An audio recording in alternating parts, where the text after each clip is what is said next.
Okay. Alright, I gotta lock back in.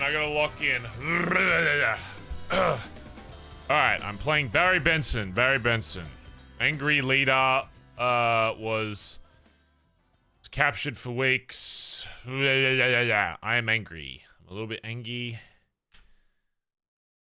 Very angry. Okay. Oh god. It's so weird. I don't know I couldn't tell you the last time I yelled at someone, like unironically IRL, so it's so weird to have to yell at people in a video game. I don't think I've ever screamed at someone like Barry screamed at someone. He's a fucking psycho. Well, I've done it, you know, for like on stream as like, you know, oh, I'm so angry at you in this video game, but I've never done it like not related to content. So it's a bit of a weird experience. Brando Wrath, thanks for the 25 months, dude. Oh, dude, I saw some funny ass fucking memes in the Discord. By the way, since there's a few of you that have joined like the whole ADMC circle in this arc, why was Cray watching the fucking stream?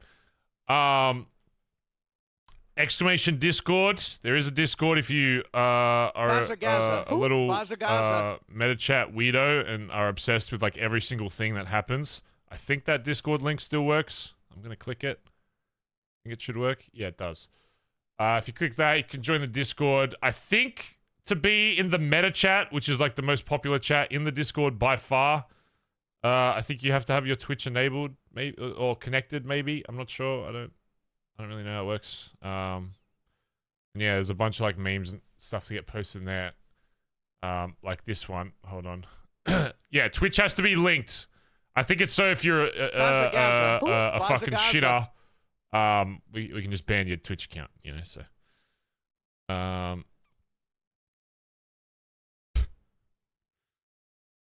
Yeah, I was scrolling through the Discord the other day and I saw that there was some memes and then bro, how do I even fucking this shit's so fucking it's like the stupidest shit I've ever heard. Barry spending the next 18 hours figuring out how to keep Shang alive, how to deal with the coup, who is going to be VP, and how much protein was in the 23 hot dogs he just ate. It's about drive, it's about power. We stay hungry. I thought this was the stupidest shit I've ever seen. I'm gonna be honest. But it was kind of funny.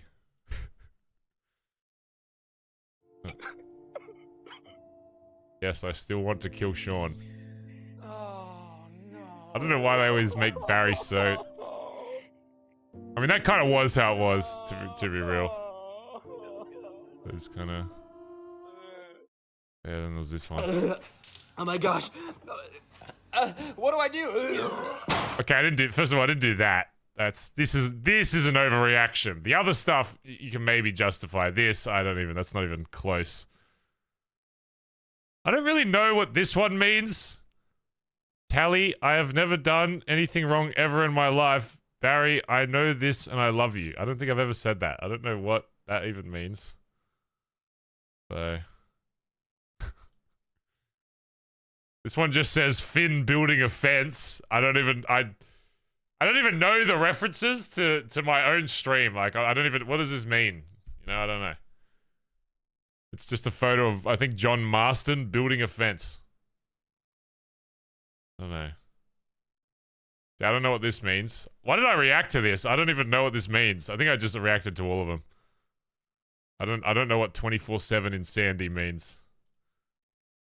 I don't know what that means. Yeah, I think I literally just reacted to all of them. What is this? Damn it. So fast.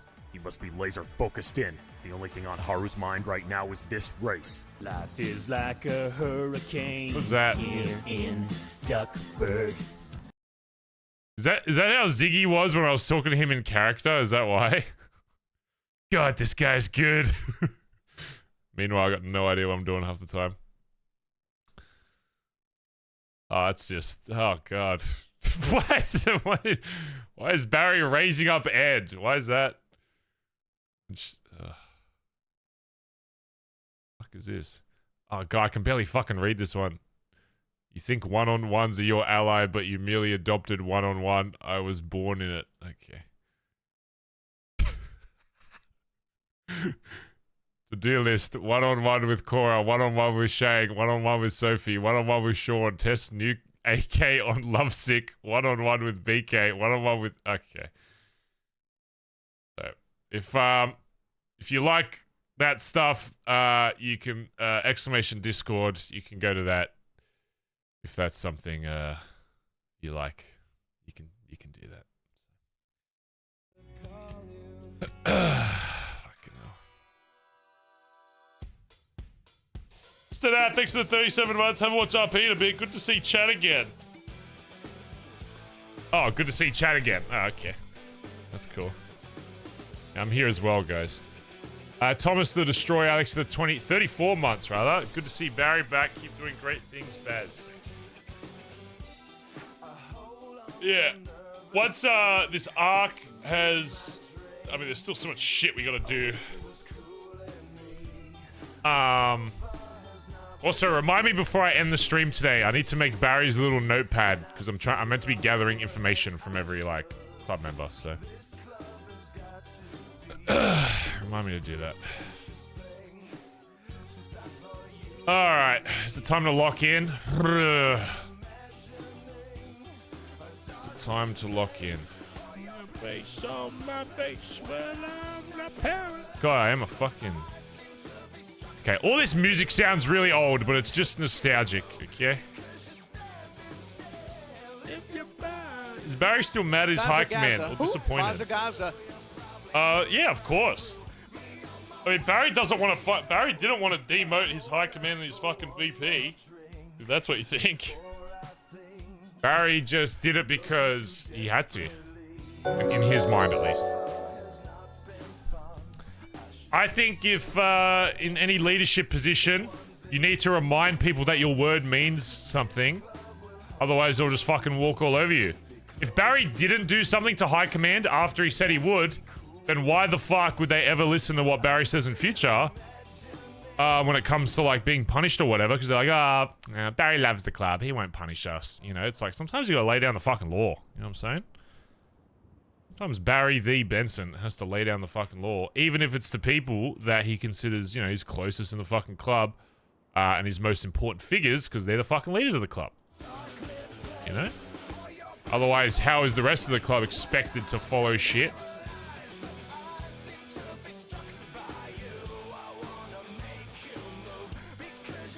Alright, who do we talk to first? Probably Dean, right? We also probably want to talk to Shang today as well. The problem is it's a lot easier to get in touch with Shang. So if I have the Shang convo first and Dean goes to sleep, I'm going to be pissed. So I think it's probably best to have a convo with Dean first. Because I don't know when the next time I'll fucking see... Barry hasn't seen Dean since he came back. You know what I'm saying? So. Okay, lock in.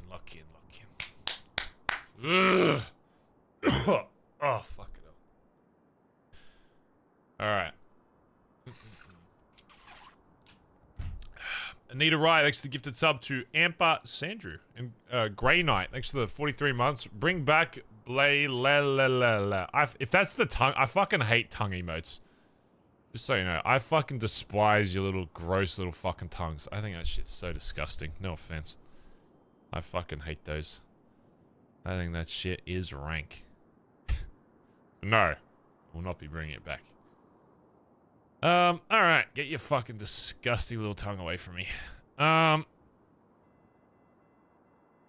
Barry Benson. I am Barry Benson. G'day, mate. I'm Barry Benson. Barry fucking Benson, bruv.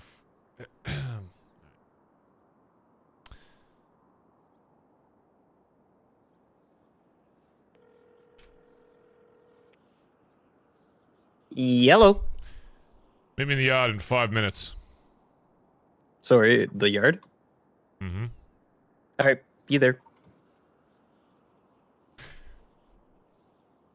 awfully happy for somebody that said, I want the fucking leader gone behind his back. Awfully fucking chipper. I need to correct that. That's it. He's getting a silent car ride. He's getting a silent car ride. He's not scared enough. He needs to be more scared. Fuck. What? I need to take him to a location. I need to take him to a more fucked location. I can't be having this kind of fucking la la la la la. I said behind Barry's back that I wanted him demoted. La la la la la.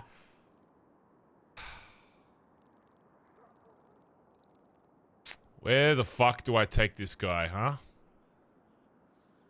Why did Ziggy get the car righted? Because he made a video about Barry stepping the fuck down. That's why Ziggy got a silent fucking car ride.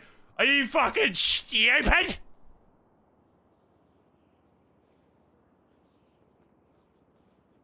I forgot. That's alright. Barry does not forget, though. Where should we take him, chat? Where should we take him? What the fuck is this? Oh, these are like the windmills, I think.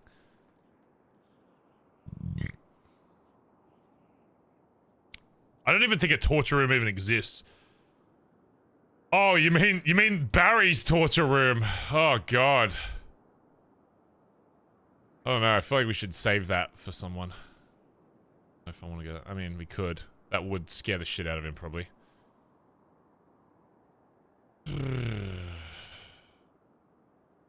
The university. What? I said a place that would scare him. You said the university. Are you serious? You trying to say ADMC gets scared by fucking schools? Is that what you're saying?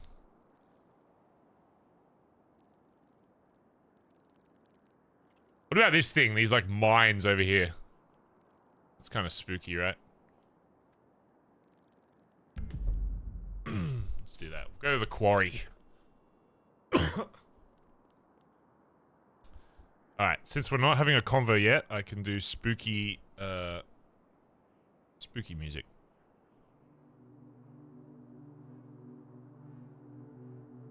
What about this one? I got rid of a lot of my spooky music. I need to get more of it. This isn't really spooky. This is just kind of...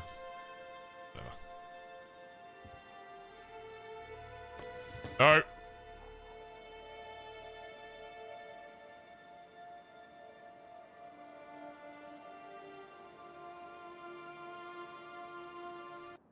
Just do this. Bazza. Who? Bazza.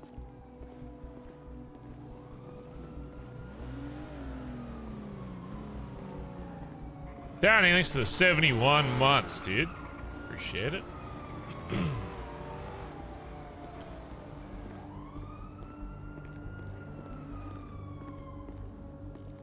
I also need to remember the reason why Dean had it. There was some shit with Dean ages ago that I'm pretty sure is the reason why he had a gun held to his head, but I can't remember what he did. It was something to do with like talking to somebody that I think the club didn't like or was at war with or some shit. That's one of the points I want to bring up.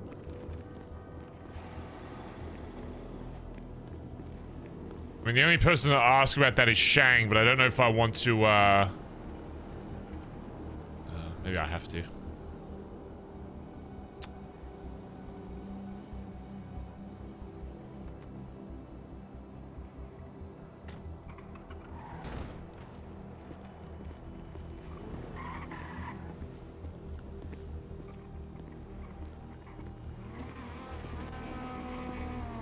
Hey.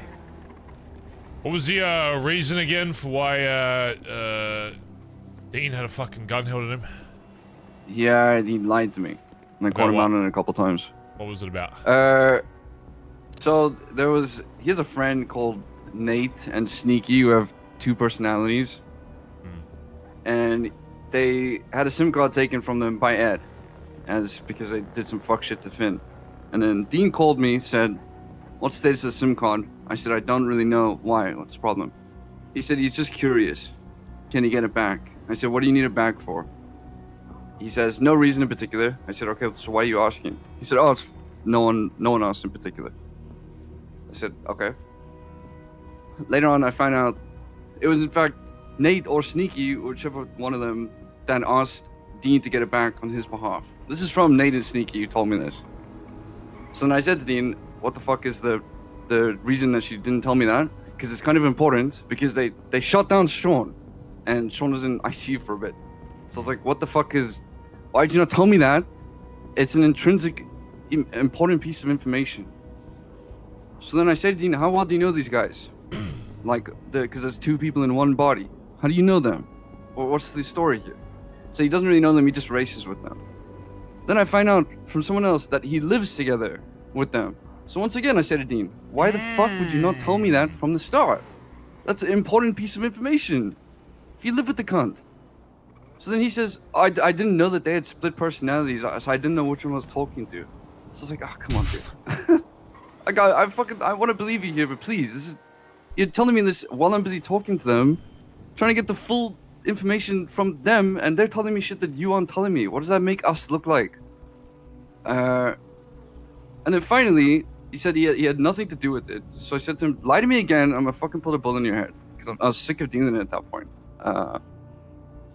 Because I'm trying to deal with, like, Sean's in fucking ICU. We have this cunt hunting members down, saying he's gonna keep doing it until he gets his SIM card back, whatever. And then we have the rest of the club saying, no, let's just go hunt him, fuck him off, whatever. So that's the reason. Once I'm done talking with Dean, I'll have a chat with you. Alright. Okay. I'll call you soon. Alright, bye. Yeah. Damn, Dean, what the fuck? Bruh. Alright, well, that's something we gotta bring up. Because Barry was gonna bring up why the fuck Dean never told Barry that Shang put a fucking gun in his face. Something tells me the reason he didn't bring it up is because he probably realizes how much in the wrong he was. It's Barry's guess anyway. Because I mean, if that's all true, then Shang has more than enough reason to do that, to be honest. If a club member was lying like that to me, Barry probably would have just shot him.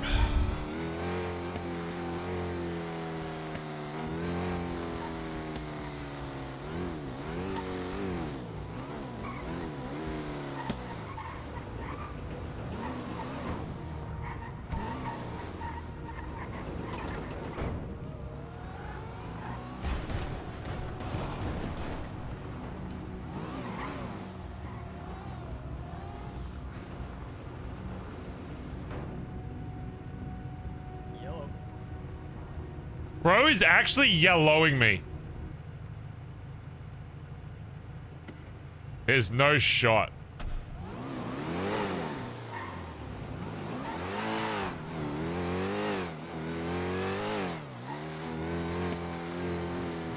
See if he reaches for his phone at all.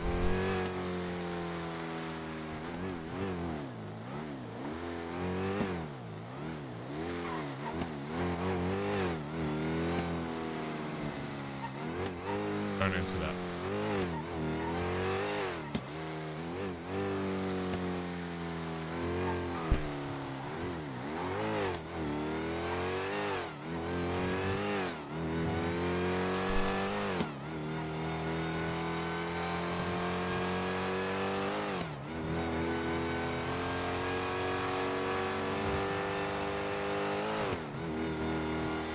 Alright, lock in. Alright, I might have to hide chat when I have this convo chat, just so I can try and stay in character. Forgive me. Feel free to talk amongst yourselves or whatever. I probably just won't see it until towards the end of the convo. Unless I really want to see chat's reaction to something I said. But I'll try and, yeah. Who are we talking to? Dean. This is one of the 7 people that raised their hand that Barry should step down while he was kidnapped.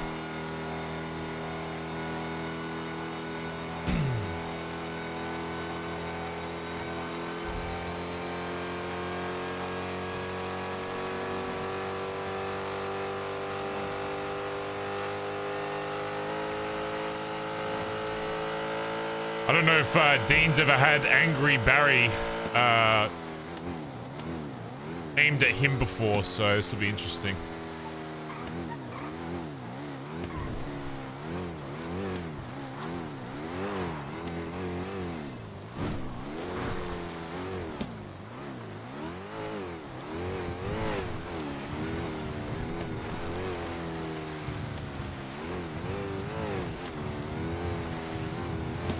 I'm just gonna silence my phone.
Yeah. Yeah. Hey, just let you know, Dean's around, I think, if you wanted to talk to Oh, him. I'm aware. Don't you worry. Okay. Okay. Bye-bye. Alright.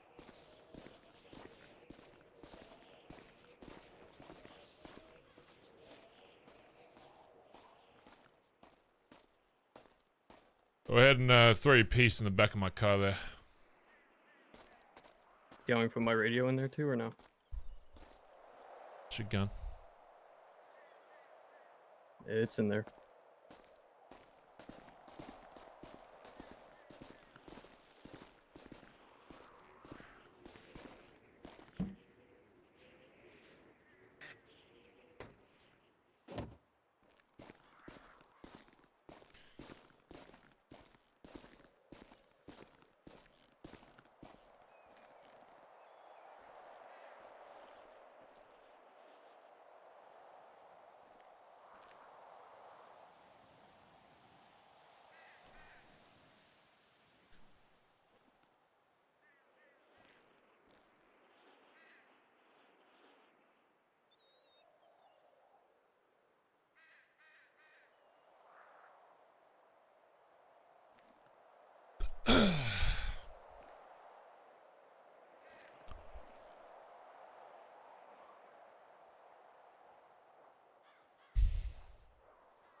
So let me go ahead and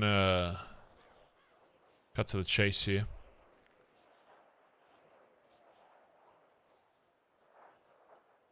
Why am I getting a list of 7 names, yours being one of them,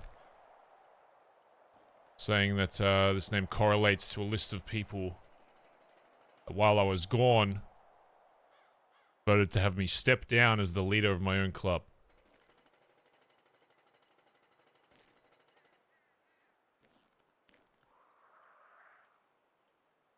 Well, you see, Barry, it all starts with a little bit after Christmas. I had a conversation with Ed, and he told me no matter what my opinion is, no matter how many people I go against, no matter how unpopular it is to always speak the truth.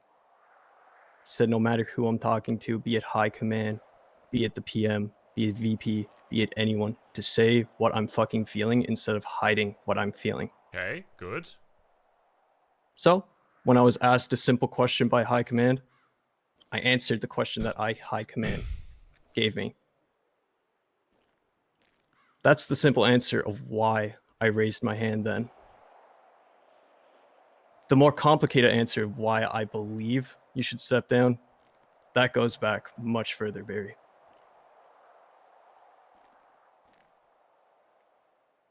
The last time me and you properly spoke properly were actually around each other, it was during the BBMC war, was it not? Sure. So, in that time, frankly, I'm not going to count my time as a hang-around. I haven't seen too much of you at all.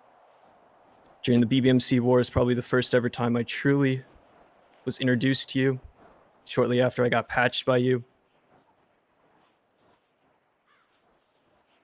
And I have not got to see too much of you, Barry. I will be honest with that. The reason why I believe you've stepped down is because it's no secret of all of the strife that High Command is having. Sure, you demoted all 3 of them. In my personal opinion, Barry, just as much as the 3 of them have the blame about how they started to act and where they got to, you have just as much to blame for that as also. You may ask me why, but frankly, all the times that you've come around in the past, after your booze cruises and everything, for your 3 hours or 5 hours every so many days, every 20, 30 days, every month, everybody always just hid the truth from you 24/7. There was writing on the wall way long ago that this was happening. Small fights here and there. It's the analogy of a snowball. One small thing led to another, led to another, led to another. Then eventually it rolled out of control and it got to where we are today, you having to remove them all. The writing was on the wall, and every single time you showed up, somebody put a painting over the wall over the accomplishments that ADMC achieved while you were gone, and wouldn't bring up everything fucking else. People only talked about the good to you. They hid the fucking bad from you. Everybody is to fault for that.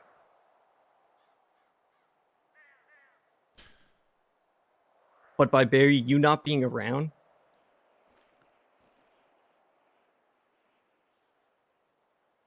you're just as much to blame for letting that snowball to roll out of control.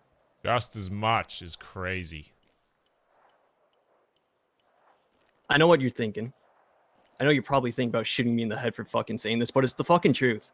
Somebody needs to tell you this because nobody else in the club will tell you this. Everybody else will say their own facts. They'll only point out what everybody else is doing wrong.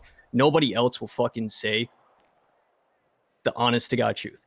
It was always what we're doing right, what we're doing good, what we're fucking achieving. It was never everything that was also going wrong.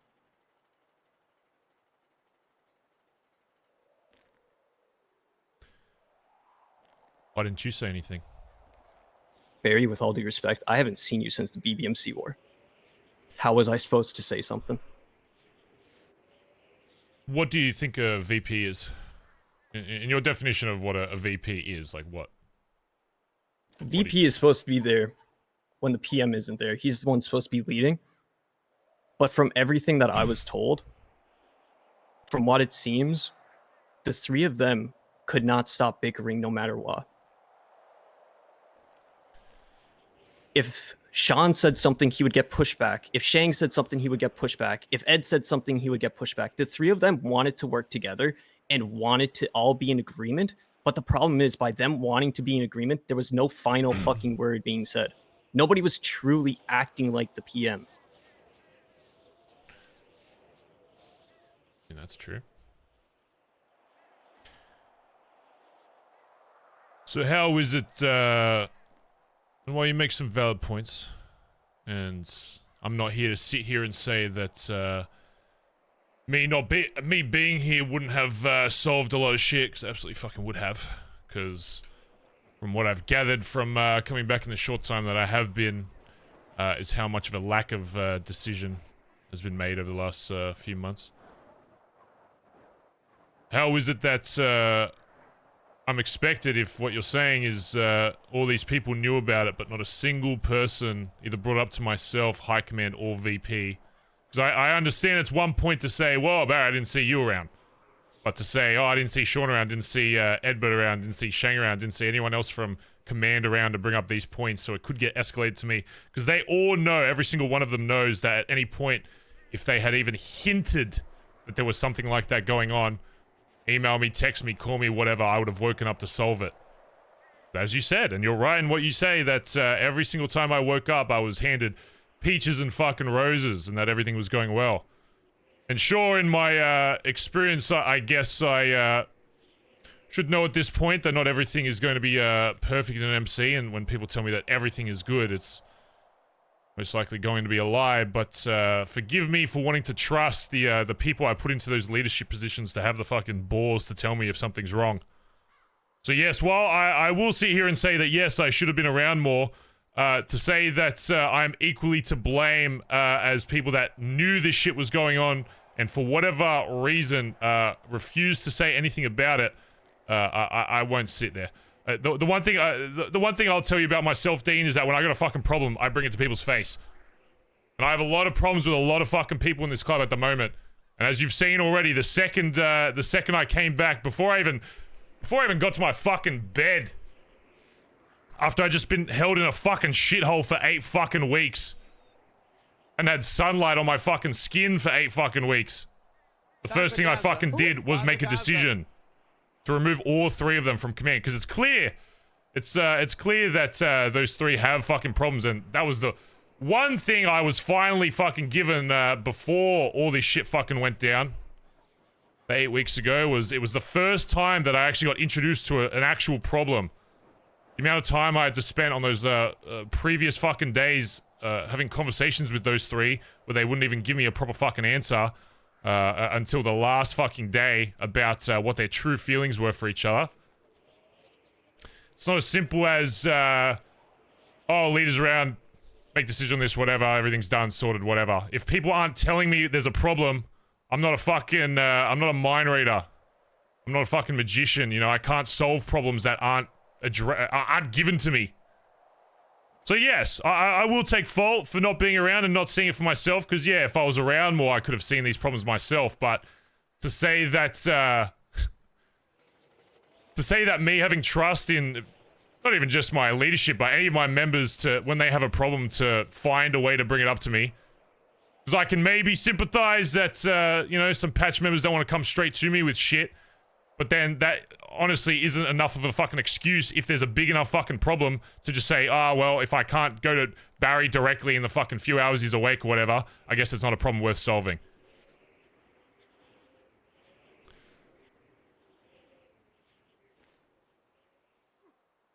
Do you know where I was going, Dean? No. Nobody's ever said it was always a booze cruise, Barry. Just out of your own mouth. You're off to get drunk. That looks like the type of guy that fills his body with useless calories.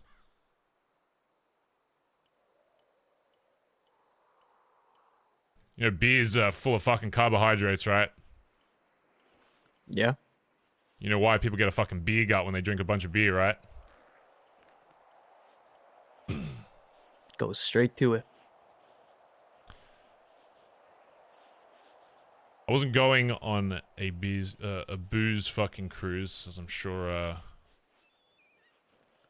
people knew eventually by that point, but you know, in question, which I expect them really not to, but I've already told this to the others, and I guess my own personal shit is in the air now, and I have no choice but to go into my own personal problems that I have to fucking deal with. But I wasn't going on a fucking booze cruise. I was going back to Australia each time with Colin. The reason for that is because after my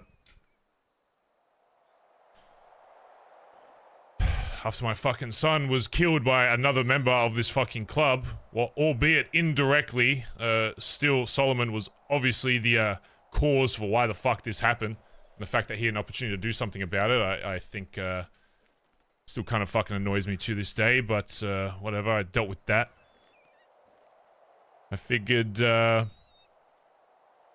club's doing well. Every time I'm awake, shit's sweet, everything's sorted. I'll take this opportunity while things are kind of light to do something for myself for once, because I don't know if you know how long I've actually just been doing this shit for, Dean. Before ADMC, I ran BBMC for 5 years. Not counting the time I was fucking incarcerated, which was technically 30 years, because I don't know how fucking time works in this fucking city, but I digress.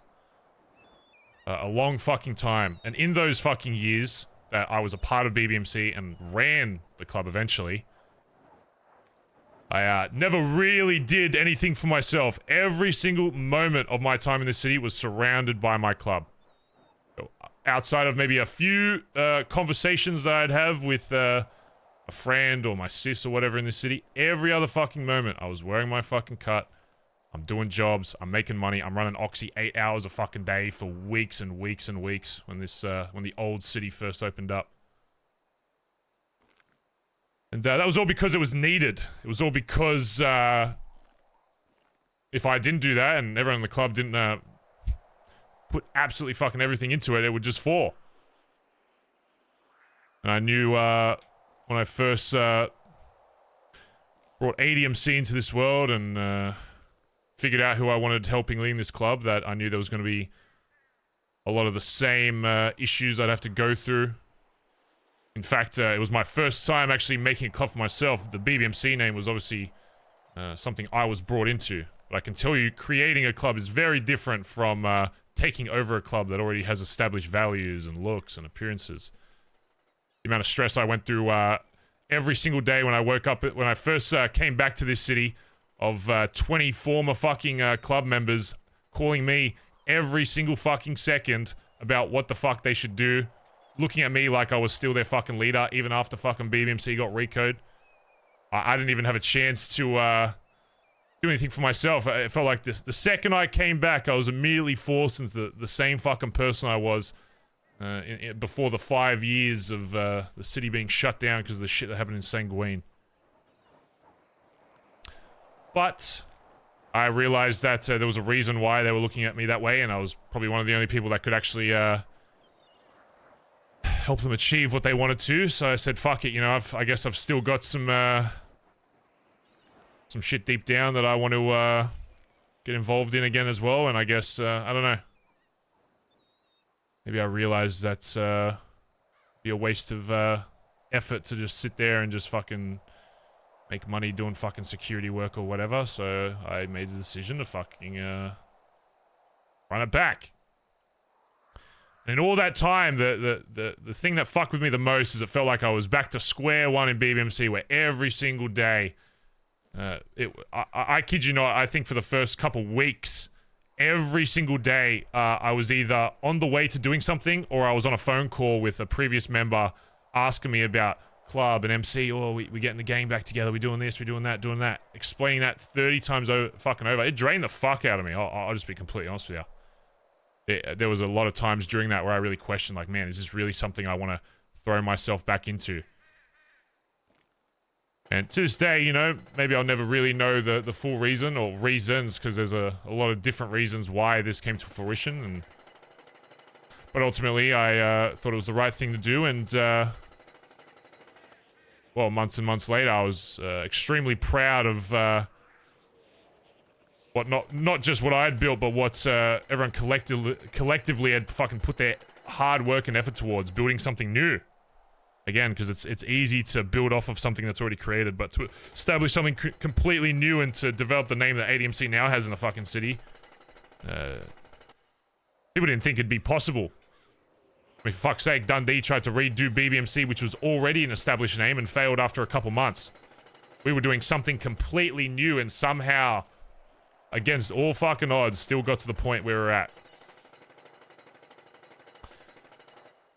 And yes, in that time, after the first growing pains of the first few months, yeah, things looked good. And from every point of view that I was given, everything was fucking sweet.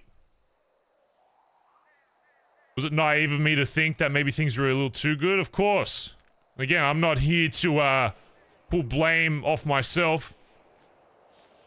You know, I've had a lot of experience doing this shit. I guess I should have seen the writing on the wall, so to speak. But you know, in my former club in the BBMC, anytime I would take time away, or I'd disappear, or I was busy doing something, or even if I was just awake a lot and I just didn't notice something, That's when my right-hand man, Colin McKinley, the former VP of the BBMC, would come to me and say, hey, Barry, we got a fucking problem. There's been a few whispers about this happening, some members talking about this, yada, yada, yada. I don't think you're doing this right, Barry. You know, I'm here to call you out on it and let's fix it. I go, okay, great. That's what I want from people, is if they see shit, they just come to me immediately and solve the fucking problem. But unfortunately, this time around, that did not happen. And while you can sit here and say this shit was there for months and months, it would have taken even just a single patch member to come up to me and say, Barry, there's something about this, for me to look further into it. But again, every single time I woke up, for whatever reason, I'd wake up, I get told everything's great, nothing to worry about, making lots of money. Hey, you do you, Barry, you just chill, let's just have fun. You know, let's just do a fun job. I'd be like, alright, whatever. I guess if there's nothing going on, I mean, I'll help you make some fucking money and then I'll fuck off. And after months of that, I said, you know what? Club's sorted. Everything seems good. No one's brought me any issues about any leadership fucking quarrels, whatever. I'm gonna do something that I hadn't done for years and actually try and solve something for myself with my own personal fucking issues. So that once it was resolved, I could come back and be a better fucking leader. So about, you'll have to forgive me, my timeline on shit's probably a little fucked. I've had my head kicked in more times than I can fucking count the last 8 weeks.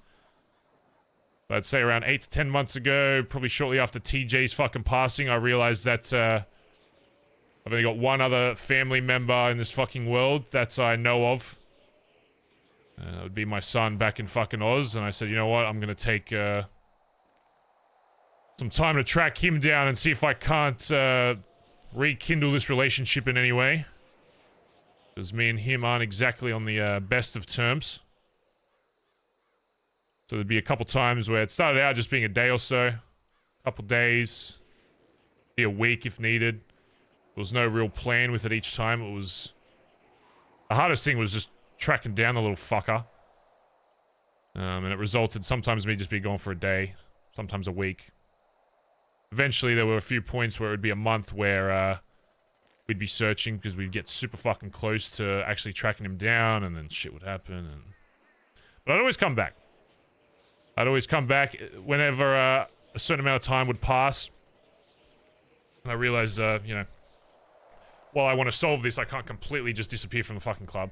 I would still come back. I'd make sure everything was good. I'd come back to LS for however long I needed.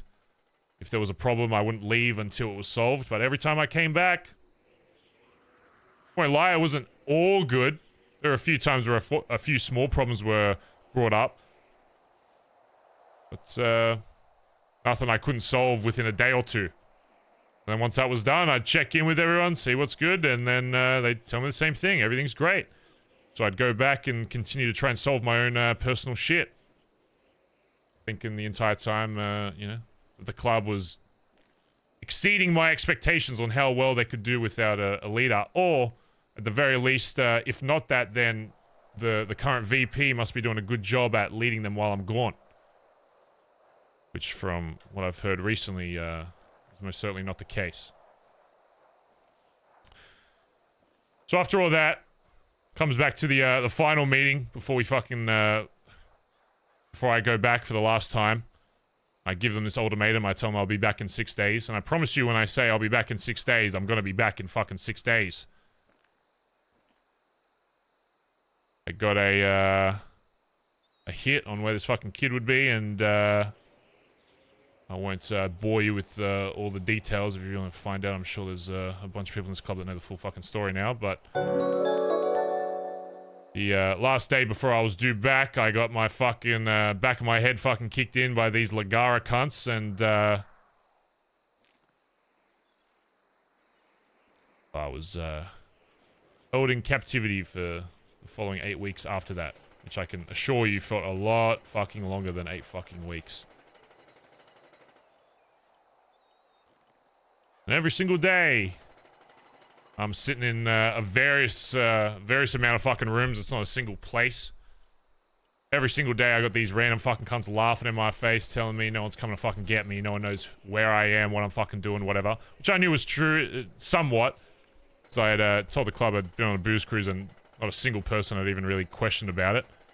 So I knew it was probably, once the club found out that I wasn't coming back from one of these, that they'd probably be a little alarmed, and I knew they'd start searching, but they'd have probably very little to fucking go on. But every single day I knew that, despite everything, I knew no matter what that the club would come and save my fucking sorry ass out of the fucking shit position I was fucking in, and of course eventually they did. But again, it's I don't know if you've ever been in a situation where you have no view of the outside world, no concept of time, but I can tell you a fucking minute feels like a day sometimes. When you're just sitting there with your fucking nothing but your own thoughts. The only thing that kept me going every single day is I knew if I could just fucking get out of this, I'd have a fucking club to get back to. And I'll be honest, the only reason I'm still alive outside of you guys pulling off this drug exchange job or whatever the fuck happened on this final day. Outside of that, the only reason I'm still fucking here is, you know, my belief in having a club to come back to, and that all the work everyone's put in to get to this point, you know, I wasn't just gonna fucking roll over and let it, you know, let myself die and fucking let it all go to waste. So you can imagine when I get back, and before I even have a chance to fucking sit down, I'm already fucking pissed at, you know, it's a weird emotion, because you come back to these people that just risk their fucking lives to save you, that prove to you that they can work as a fucking team to, do anything. And then shortly after that, I have to be reminded of the shit that was said beforehand, and the ultimatum they were given that all they had to do was just give, those three just had to give me the same fucking name, at who should be VP, and they couldn't fucking do that. So instantly, without even question, just demoted all three of them until I decide where the fuck people should go. I get thrown this fucking video in my face of fucking Ziggy talking all this shit about Shang fucking thinking he killed me in my fucking bed and dragged me out by blood or whatever.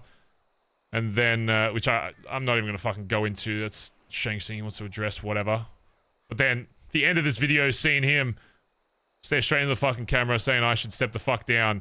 You can see from my perspective how that would be a little jarring. And I can understand that from your side, and I guess now I'm hearing some of the other people that, oh, the writing's been on the walls for months. You know, I've been around a lot. There's, all this shit's been happening. And that's fucking great and all. But from my perspective, again, just having my head kicked in for the last 8 fucking weeks, and the last time I was around, everything was Jim Dandy, except for the fucking VP shit, which again, only started just before I left. But let's go months and months before that, because as you said, it's been a problem for months. Every single time I come, and you can say whatever about, oh, I should have known this, should have known that. But if my own fucking leaders can't tell me there's a fucking problem, I'm not going to sit here and say, oh, I can solve problems that I don't know exist.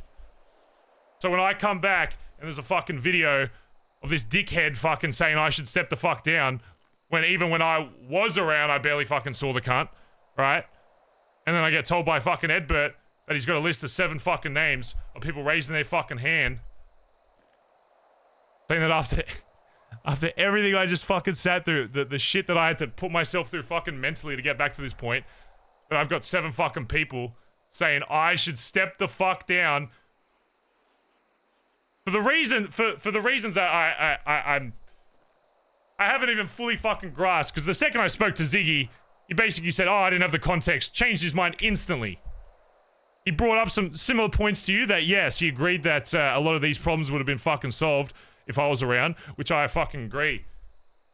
But he made the point that if there's problems and I'm not told about them, how the fuck am I meant to solve them? I don't expect people to think I'm a perfect fucking leader, and I know for a fact that at this point people don't think I am. And I don't claim to be at all. But I won't sit here and say, oh, Barry, you should have fixed everything, when I didn't know there was a fucking problem! Because nobody had the fucking balls to say it to my face! One person! A single fucking patch member could have come up to me at any point and say, you know what, Barry? I got a bit of a problem with you disappearing, whether it's a booze cruise or not. They don't have to come up to me and scream my fucking face, because I don't expect people to do it. I'd love for the fucking club to do that sometimes, because it shows they're fucking actually passionate about something. But even if they were fucking too scared, you know what, even if they were too scared to talk to me about it, to talk to fucking Edbert Shang, my fucking VP, I mean, what the fuck is the point of other leadership if people don't have the strength or the fucking balls to go talk to them about problems, let alone talk to me?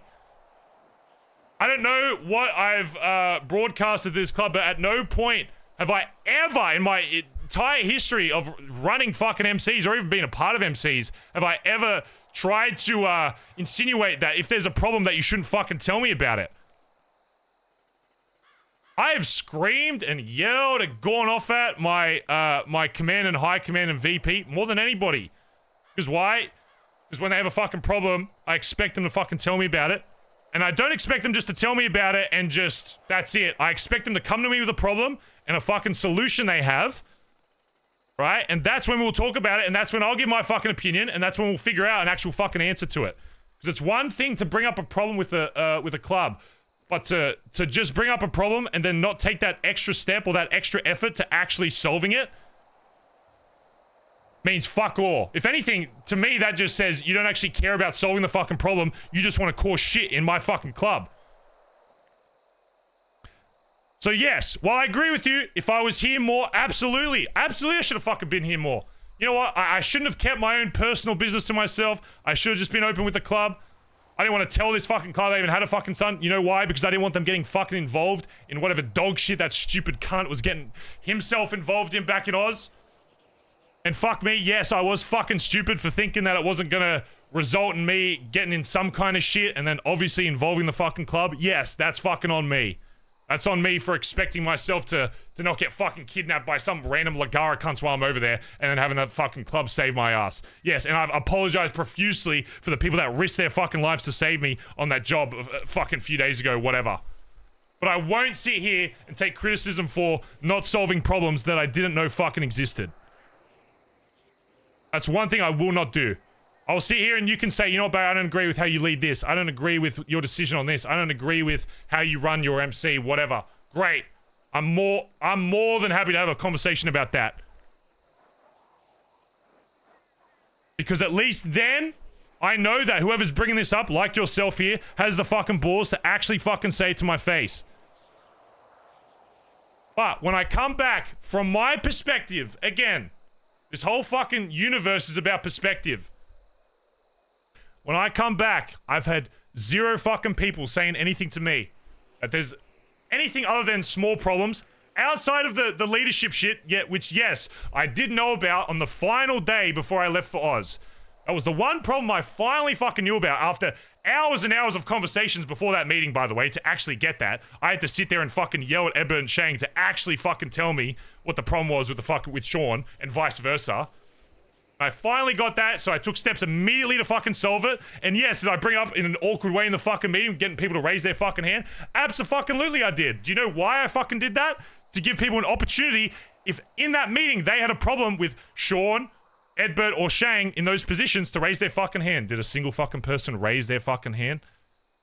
Of course they fucking didn't. Because it's the same problem that's been happening for months, and people can use whatever excuse they want. This shouldn't be brought up in a group setting. We should do little one-on-ones where I talk shit about other fucking members.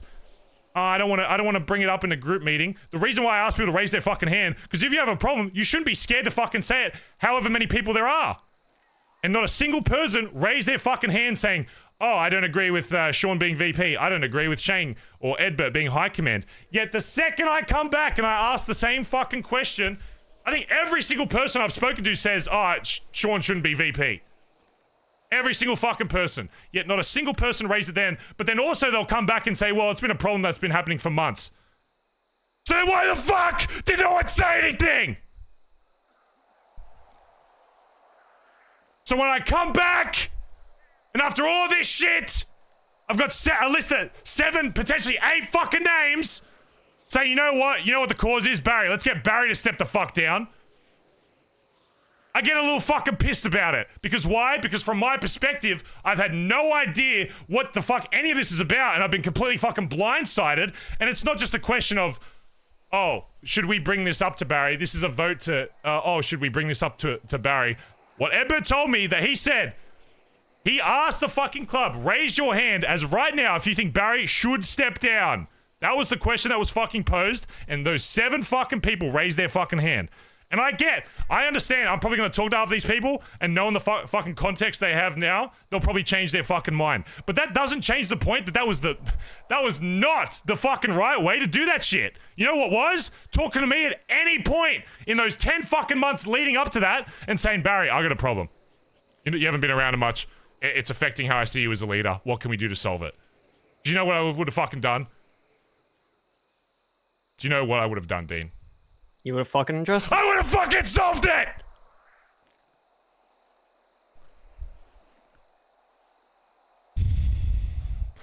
I don't think, and I say think, because again, Bazza.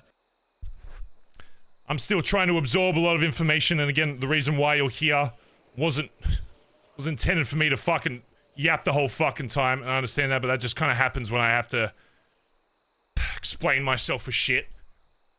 The reason I'm having these talks with all these people is because I need to figure out which people are actually just bringing up their opinion and finally just having an opportunity to man up and actually say what they think, and which of those people are bringing up problems with no intention to fucking solve it, purely just to cause drama and shit within the club. Because I can assure you, 7 people do not just raise their fucking hand out of nowhere without talking to each other after one fucking video. Unless my half my fucking club's full of sheep. Because as you said, you didn't base the reason why you raised your hand off that fucking video. Right? You said it was months leading up to that. Didn't have context of what was going on, whatever. No one was bringing it up. Assumed I probably knew about it, but just decided to do nothing about it. But I can assure you that is not the case for everybody that raised their fucking hand there. So the reason why I'm having these conversations is to figure out who is actually trying to make a change because they care about the club, and who is making their opinions known the second they know that there's a chance of me not fucking coming back, and there's a chance of me not having to fucking talk with them, and them being like, you know what? Now that Barry's out of the fucking picture, I'm gonna start saying shit that I've been holding on to for fucking months and had no intention of trying to fucking solve, that I knew was a fucking problem.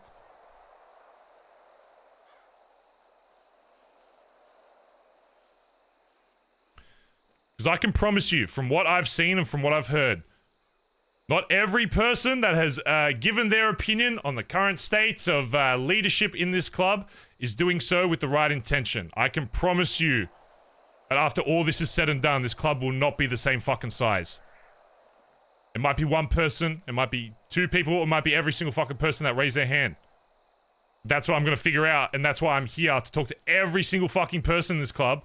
And once I do, I promise you, now that I am back, I will make a fucking decision. I promise you I won't just sit on my fucking hands, wait, oh, let's just hope and wait till Barrett comes back like my fucking leadership did.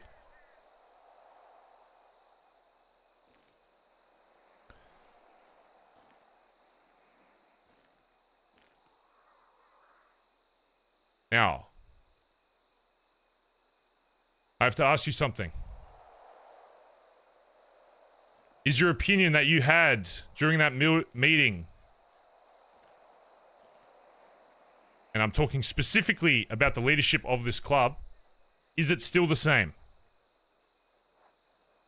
Do you still believe that I should step down as PM as of right now? Before I answer that question, Barry, I live on a simple set of rules. Deeds, not words. Becomes the oop emoji chat. If you are going to continue to be how you were before, keeping things from the club, I understand why you did not bring up anything prior. But every single time I've talked with anybody in the club, everybody has always preached about how you must always think about how it can come back on the club and involve the club in any way possible to prevent it having any effects on the club. Yes, Barry, I understand you apologized. Yes, I understand you will continue apologizing for what has happened, but you must be aware, and you must also be held responsible. I'm not saying to step down as responsible, but you must be held responsible in causing the club to basically become the lapdogs of a fucking drug cartel, whatever the fuck they are, and do their bidding work. Yes, I'm aware you didn't think that would happen. Yes, I'm aware you didn't fucking plan for that to happen. But in all the same, by you not telling anybody what you were doing, you were still taken and you were used as a pawn to get the club to do another group's bidding. So if you continue to act the way that you have, Barry, my opinion has not changed. My opinion will not change until I see a change myself. So as of right now, yes, I believe you should still step down and appoint a new PM unless you are willing to put in the fucking effort again to not keep things from the club, to not hide things from the club. Hide is a fucking crazy take for personal shit, but... Because I doubt without a doubt in my mind, not a single one of us would have fucking helped you. Because we all would have dropped whatever we were doing to fucking help you over in Australia. Whatever the fuck you were doing. But you hid it from us, and where'd that get the rest of the club? Not that only did it cause half of the fucking high command to fucking go against each other's throat, not being able to agree on anything, you not being able to see the truth, not everybody in the club fucking hiding it 24/7 from you. Peaches and rainbows, is that the word you said? Yeah. But you were also used as a pawn for the club to do somebody else's dirty work.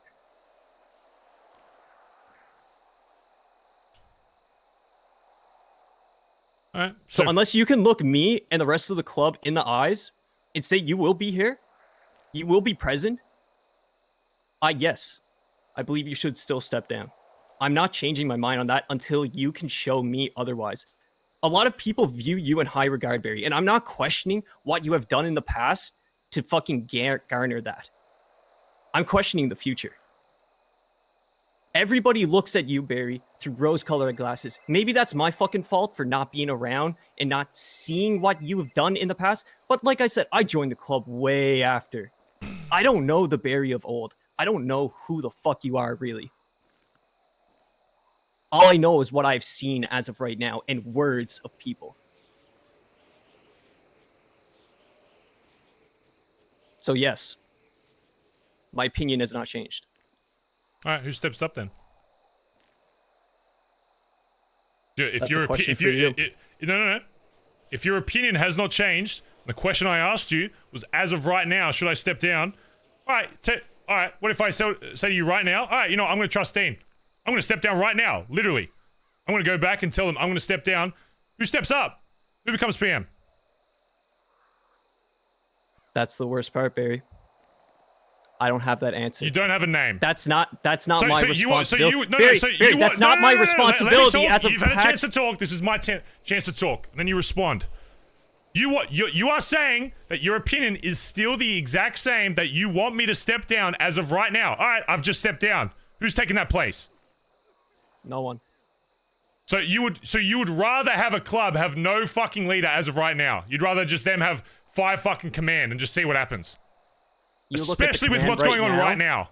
You look at the command right now and tell me any of them deserve it. Okay, so then how can you still have that same fucking opinion? Or are you just hoping that I do what you say? I'm not hoping you do what I say. I'm hoping by me bringing up my fucking opinion, it opens your eyes and it opens other people's eyes. Yes. And I'm not saying. And why I'm not again saying was that what, opinion I'm not not saying, brought up earlier? Because I haven't fucking seen you, Barry. If I had a chance to bring this opinion up to you, I would have. So why was it not brought up to Irish? Why was it not brought up to High Command? Because this isn't a conversation for them, in my opinion. This is a it's conversation that I wanted to have. The leader of the club isn't a club conversation? Not in the same way that you're implying. This is a conversation that I wanted to have a one-on-one with you, and the only reason I had my hand raised that day is because I was directly asked the question. If I was never asked the question, this would never have been. So the thing. now, This so would now have it's waited until you have come back. Okay, so now so you bringing up shit to Irish or other command, that's not a group conversation. That's a PM conversation. But then when you're brought up in a public fucking meeting saying the PM as of right now should actively step down, but that's a public conversation. Oh, no, that's not something that, I have an opinion, but I want to deal with him privately. I want to bring up my opinion to the entire fucking club while Barry is not there to have any kind of fucking response or any attempt to actually solve the fucking problem. You want to raise your fucking hand to the club and just leave it at, I want him to step down, and then the meeting fucking ends and there's no fucking context and no way for me to give any kind of feedback to that. You think that is a good way to bring that up? Is it anyone else's fault other than the person who asked the question to not have any context, to leave the meeting at raise the hands, second hands were raised, end it right there. No context, no conversations, nothing after that.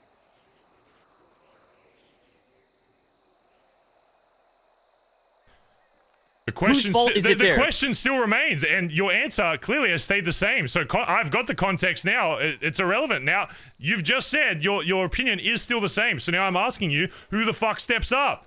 Because if you can't give me a fucking name, then you're saying you would rather have no leader of a club than a guy that isn't around that much.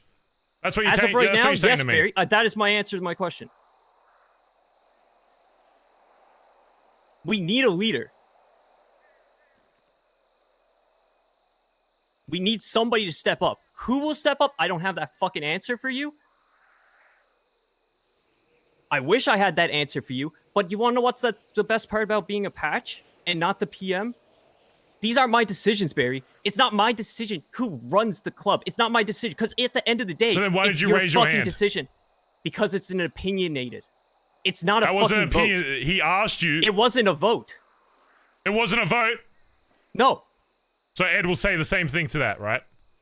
Yes. So why is Ed telling me that it was a vote of who wants the PM to step down and that you raised your hand? Because Ed's exact words was, in your opinion, who thinks Barry should still step down? Not, this is a vote. If he framed it as a vote, a lot of things could have been frankly different.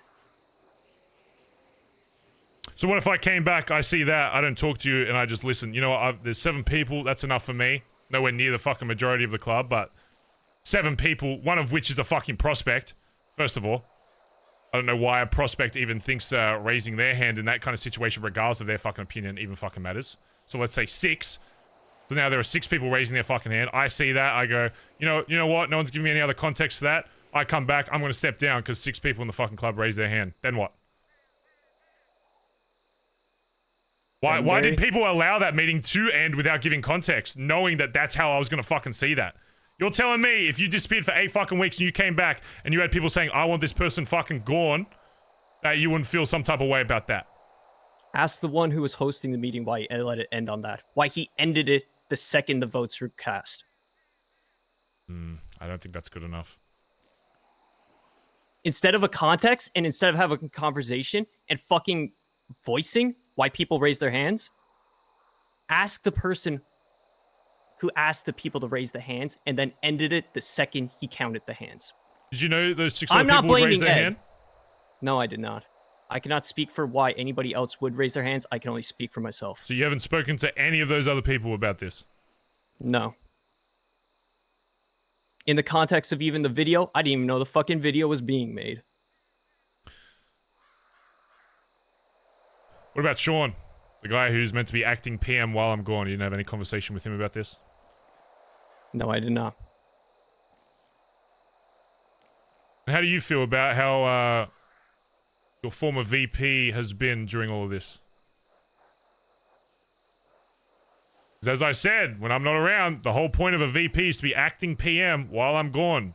If there needs to be a decision that is made on the club's best interest, they have to do it. I feel like he's been doing the best that he could.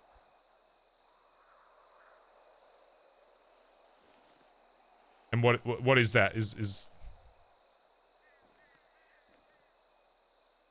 best that they could? Is that good enough for someone to be VP? He was doing the best that he could, the best for the club. He was doing everything to hold the fucking club together while you were gone. What if I Tell told me, what do you know if I told you the rest of the club doesn't feel like that? Do you know anything about the Hades War, Barry? No. Okay. Would you like to know anything about the Hades War? Sure. So, we ended up having to go to war with Hades. Very drawn out thing. Painful, long, hard-fought war. There was multiple times during that war where if both sides were trying to end it, it's hard to explain, but there was times where Hades would call me because the only other people around were not Sean, and they couldn't talk to anybody else because if they talked to anybody else from the club, it just getting pushed deeper and deeper and deeper. Sean was the only one that was able to fucking actually see what was best for the club and able to actually negotiate with other people. So you're saying they called you and said, I don't want to speak to like Edbert or Shang because... Yeah, they did. And I'm sure there's I'm sure there's no reason for them to say that other than that's just the truth. I'm sure Benji's crew, out of all things, is not a crew that would just stir for no fucking reason. No, they would tell you the absolute truth at all times. I'm not saying that at all, Barry. Well, then I won't take that as a criticism. I won't take that as a plus or minus to Sean or anyone else in the club that he was the one sorting that. If they tell you, I don't want to speak to Shang or fucking Edberg, and I assure you it was probably about fucking Shang, because I know how he can come across to other people. But I can promise you that if you think another group, while you're at war with them, is going to call you and tell you what they actually think versus what they think will cause the most internal drama, and I think that's fucking moronic. Barry, I can tell you it wasn't Benji because he wasn't even awake a single day of that war. It's not about if it's Benji, okay? It's about a group you're at war with. If you think you think anyone that you're at war with in this fucking city is gonna have your best interests at heart, you are I'm fully severely aware. fucking wrong. So then, what if I told you that out of every single person, Z included, that I've spoken to, thinks that Sean has been lacking as VP? It's just not how I see it. But everybody's entitled to their own opinions. Are they not? Of course. Last time I checked, we're not a club that follows. We're not a club that bends the knee. We're a club of very strong and opinionated people. Everybody is allowed to have their own opinion. But if you have an opinion without taking into consideration what other people are saying around you, then... I take in consideration. So, okay, put it this way. So say if I spoke to every single person in the club, they all said, you know what, Sean's lacking as a VP, you would still have the same opinion that Sean just did his best and that he should still be VP. If people brought it up and gave reasons... but yes, you see the problem that I'm facing now is that people don't bring shit up in this club. So yes, that's a very valid point. So then what's the solution then? So you've got all these criticisms and you're still saying that your point is still the fucking same, that I should step down. Well, that's great. But then what are we doing to fucking solve it then? Because the only way I willingly step down in this fucking club is when I know that there's someone that can actually take this fucking role, and then I'm done. But let me ask you this, Barry. By this entire thing being brought up, is this not going to give you a fire to fucking fix the club? Oh, it'll be fixed, just not in the ways that everybody probably hopes. Whatever it costs to fix it, that's all that needs to get done. So you're still dying on the hill that the way you brought up that I should step down was a vote that I wasn't at. You still think that was the best way to communicate that? Well, like I said, Barry, you weren't around, and if you were around, I would have had this conversation with you long before. That vote wasn't the first time of my opinion where I thought that. I've had this opinion of myself for a long time, but you never brought it up to anybody. You never attempted in any way to hit me up. A single text message saying, Barry, next time you're awake, I want to chat to you about something. No, I haven't. So then how are you going to put fault onto me for not helping you solve this issue you have? I'm not putting fault onto you, Barry. I'm not saying it's your fault. You're saying I should step the fuck down! With no Barry, I'm saying we need somebody that's more fucking... I'm saying we need somebody that will actually be there day to day and see the fucking actual truth of the club and not rely on a club bunch of fucking liars. What the fuck do you think I'm just doing tell you the truth. Cunt? What do you think I'm trying to fucking tell you, Barry. Yeah, we'll wait to see if it continues, Barry. But how it is right now, we're in a club of bunch of fucking liars that won't tell you the truth. Okay, so how if is that they're gonna not get telling solved? you the truth. So is me stepping down gonna fucking solve that? Really? That's really your solution to that? No, but by even bringing it up to you, it's going to light a fucking fire into your ass, Barry. No. Your opinion is that I should still step the fuck down. You said your opinion has not changed. Okay, so I listen to that opinion. Now what? Now you've got no PM. Your logic doesn't make sense. You want me to have a fire under my ass to fucking solve this, which I fucking will, but then your opinion still stays, I want you to step down. So if we go off everybody's opinion, right? Say everybody had the same opinion as you, Dean, and they want me to step down, but then they want me to fucking solve it. Those are two very fucking different things. Which one do you want? Do you want me to fucking solve it, or do you want me to step down? There's no solving it, Barry. If you step down, there's no you solving it. Somebody else has to step up and fucking solve it. Who is that? I don't have that answer. Exactly, because there's nobody. Nobody will step up to do that. You're right. Nobody fucking will. Go right now. So which is it? Do you want me to fucking solve this, or do you want me to step down? Which one do you want to do, Barry? Because if you want to solve it, you'll be around. And if you're fucking around, my opinion will change. If you don't want to solve it and not be around, my opinion ain't changing. What do you think I'm doing? Why would I, if I didn't want to solve it, why would I even have this conversation? Why would I not just go back to my fucking apartment? Few days ain't nothing, Barry. Like I said, deeds, not words. It will take a fucking while for me to change my opinion on somebody. Not after one conversation.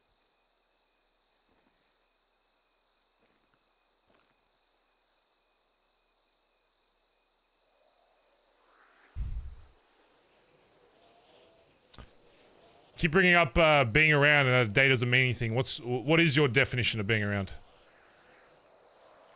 Because I've got a lot of very different definitions of being around in this fucking club. You know what's funny? You know, you bring up that Sean did his best a lot. I've had multiple people come to me and say they saw Sean once during the 8 weeks that I was gone. One time. Is that called being around? I don't know what other people seen, but I've seen him a lot more than one time. It seems to me that he's been hanging out with a few particular people and not others. Usually ones that have issues with him. That's a bit of the gist I'm starting to get, that he's been hanging around with people maybe more like-minded in certain ways, and then others that he may disagree with, he's been avoiding. Which I can promise you something, I don't avoid people because I disagree with them. I confront them. Which is what I'm fucking doing now. I would say if that's the case, he's not the only one in the club doing it. So if I'm gonna be if I'm gonna have this put on me about being around a very specific amount, then why is it not being cast on everybody else? Rules for thee, not for me. What is your definition of being around? Once a day, once a week? What is it? Fucking, I don't know. If you want to put a number on it, 2 to 3 times a week. I don't fucking know, Barry. Enough to actually see what's happening and not have to rely on everybody else to tell you what's happening. Okay, that's what's being around. So let's go with that. 2 to 3 times a week. So then why is that not being based? And then you've still got the same mentality that your former VP was doing his best job when he's been seen once in the last 8 weeks by a few people. I've seen him close to 4 to 5 times a week, Barry. See, so perspective. That's the thing we all have to learn in this fucking club, that because your perspective sees something doesn't mean others don't. So right now, you're telling me that you're basing everything that is good on this club on what you see rather than what is actually good for the fucking club. Oh, but if it's good for you, then it's alright. Oh, no, I've seen this person around. Because you're basing that I'm bringing up Sean a lot because he's been a topic of conversation in a lot of these. That he's doing his best job being around whatever when others are in my face saying, no, this guy, I haven't seen this guy around. Yet, when it comes to me, oh, Barry, you haven't been around. Yeah, nobody's told you to be around, or nobody's even attempted to say, hey, maybe you should be around the fucking club a bit more, whatever. Not a single person every single time I wake up. But again, it's my fault that I haven't been around because my entire fucking club has not even hinted that I should be. Thinking that, oh, maybe he just, why? Thinking that I'm not going to fucking solve it. Barry, I'm not putting the entirety of the blame on you, Barry. You need to remember that. I'm not putting the entirety of the blame on you. Everybody in this fucking club is up to blame for not fucking telling you. I'm just as much blame as everybody else. It's not just you, it's all of us. So then why are you still on the basis that I should step down as of right now? Because like I said, in my opinion, we need somebody that will be here to see for his own fucking eyes and not rely on what everybody else is fucking Who says I'm not going to do that now that I fucking know? Hey, so you're saying that... Okay, so you're saying that you don't trust my word telling you that I am going to be around to actually fucking solve this? I do trust your word, Barry, but well, like you don't, I said, because I like to see it. your opinion hasn't changed. I like to see it, Barry. I would like to see it. So you're only going to trust me if it's thrown in your face. That's the only way I get your trust right now, Dean, is if you see it in your face right now. It's not right now, Barry. Why would I want somebody in my club that doesn't fucking trust me while I'm solving all this shit and as of that point while I'm doing...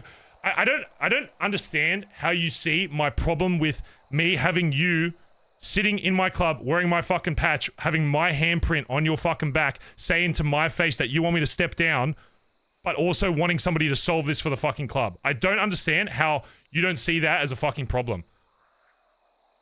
You're literally saying to my face that you don't trust my fucking word to go and solve this shit until it's actually done, right? And up until that point, you're saying, oh, I want you to step down until it's actually physically done. No, this I don't whole want club you. is based off of trust. If you can fucking solve this, Barry, you ain't stepping down. I don't want you to step down, Barry. In a perfect world, I don't want you to step down. But if you are not going to be around to fucking solve this, if you're not going to be around in a month time, give me this. What happens if fucking 2 months down the line, entirely new set of fucking high command, and you just go back to your old ways? You know how that doesn't happen? What if that snowball fucking happens again? You know how that doesn't happen? If there's a fucking problem that you actually fucking talk to me and say there's a fucking problem. It's a very easy solution. You're right, Barry, and I'm agreeing with you on that one. So then, there's no situation where that happens as long as you hold up your end of the fucking deal. You're not wrong. You're not wrong on that one, Barry.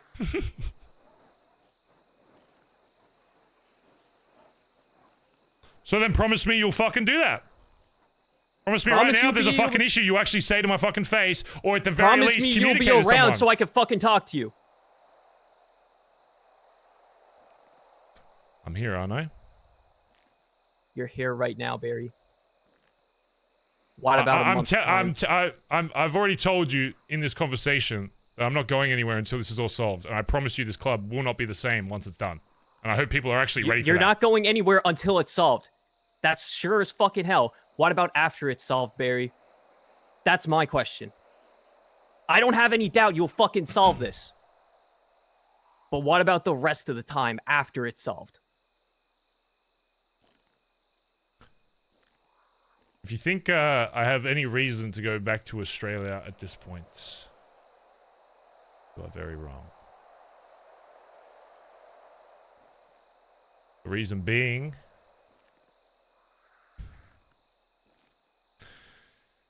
is I'm pretty sure that little fuckwit in Oz is the reason why all of this shit happened in the first place. So my only reason for being away from the club was going to Oz to sort out this situation shit with my fucking son. I can promise you that that is no longer on the cards. And if I'm telling you that the only reason I was gone was to do that and that is no longer a problem, then I have no reason to be away from the club. Barry, what is one thing that I've heard you always preach? Trust but verify. I can trust you. I can take your word. But I would also like to see you for using my... That's not allowed. Come up with your own... Words are just words. Deeds are far different.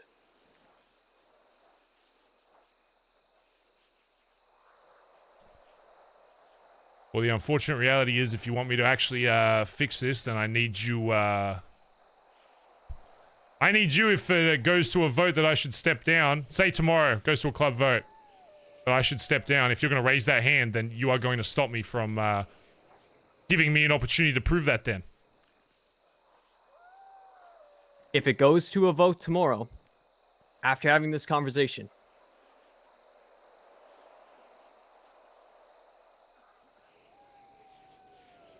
I will give you the trust.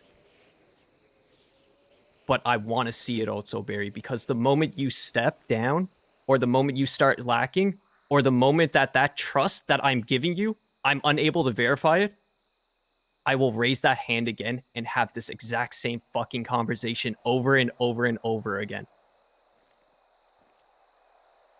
I can give you the trust, but I want to see it fucking returned.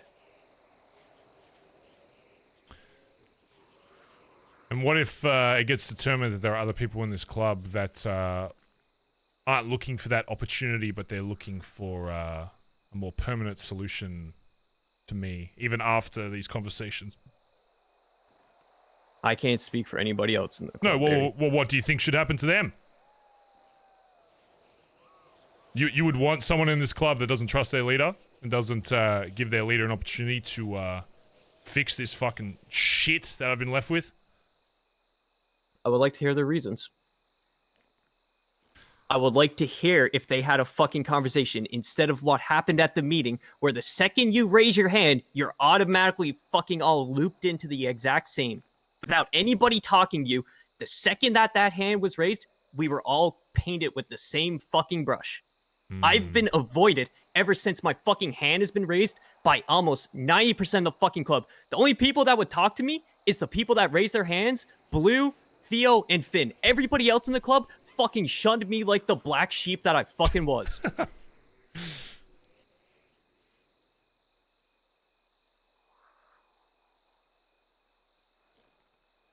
So I believe everybody else should have the fucking same chance that I have with you right here.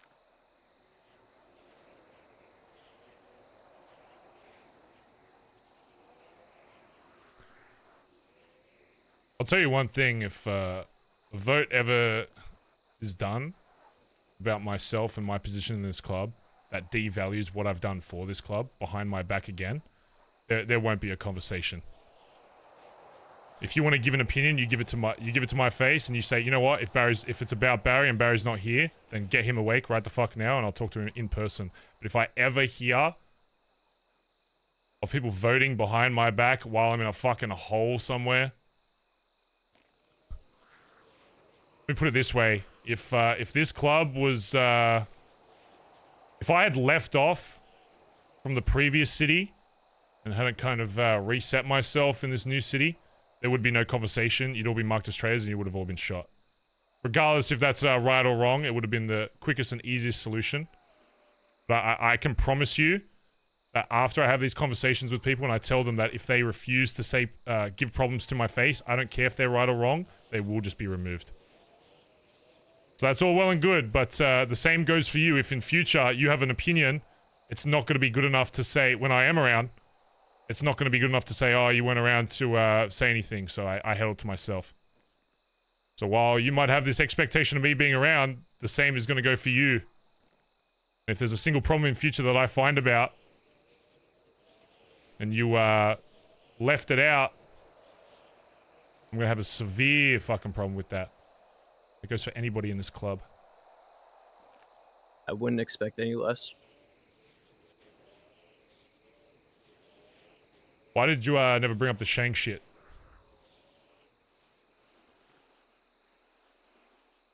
And I'm not going to take the answer. Would you like to have that conversation? I'm not going to take the answer of you weren't around.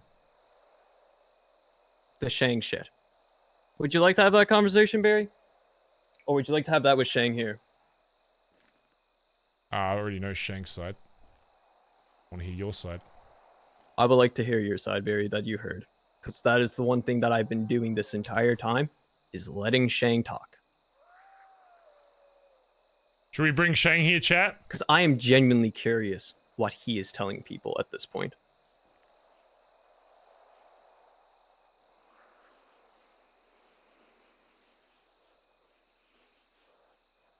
Alright. Fucking 2-bit.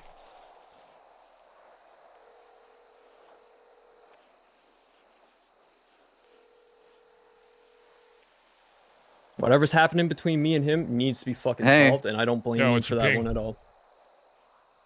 9:30. All right, come here now. Bye.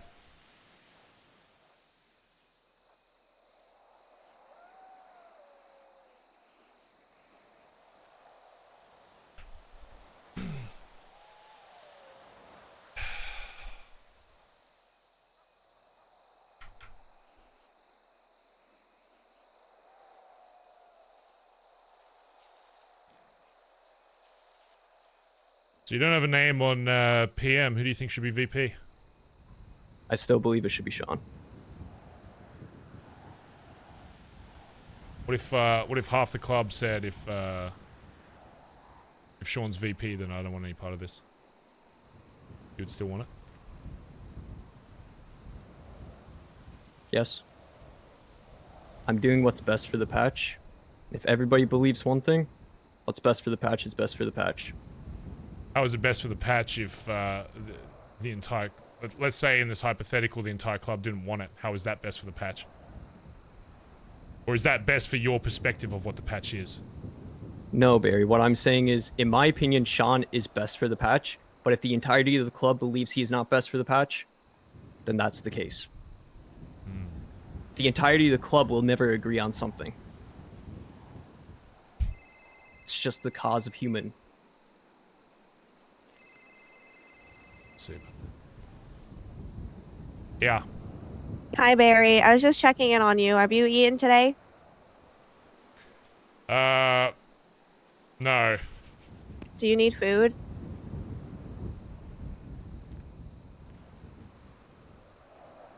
Dean, do you have food? Yes. I can Dean give has you food. food if No, you... it's all right. Okay. Dean All has right. food. Thank Okay. you. I have water for you, too, whenever I see you. Thank Okay, you, bud. goodbye. Okay, goodbye. Thank you.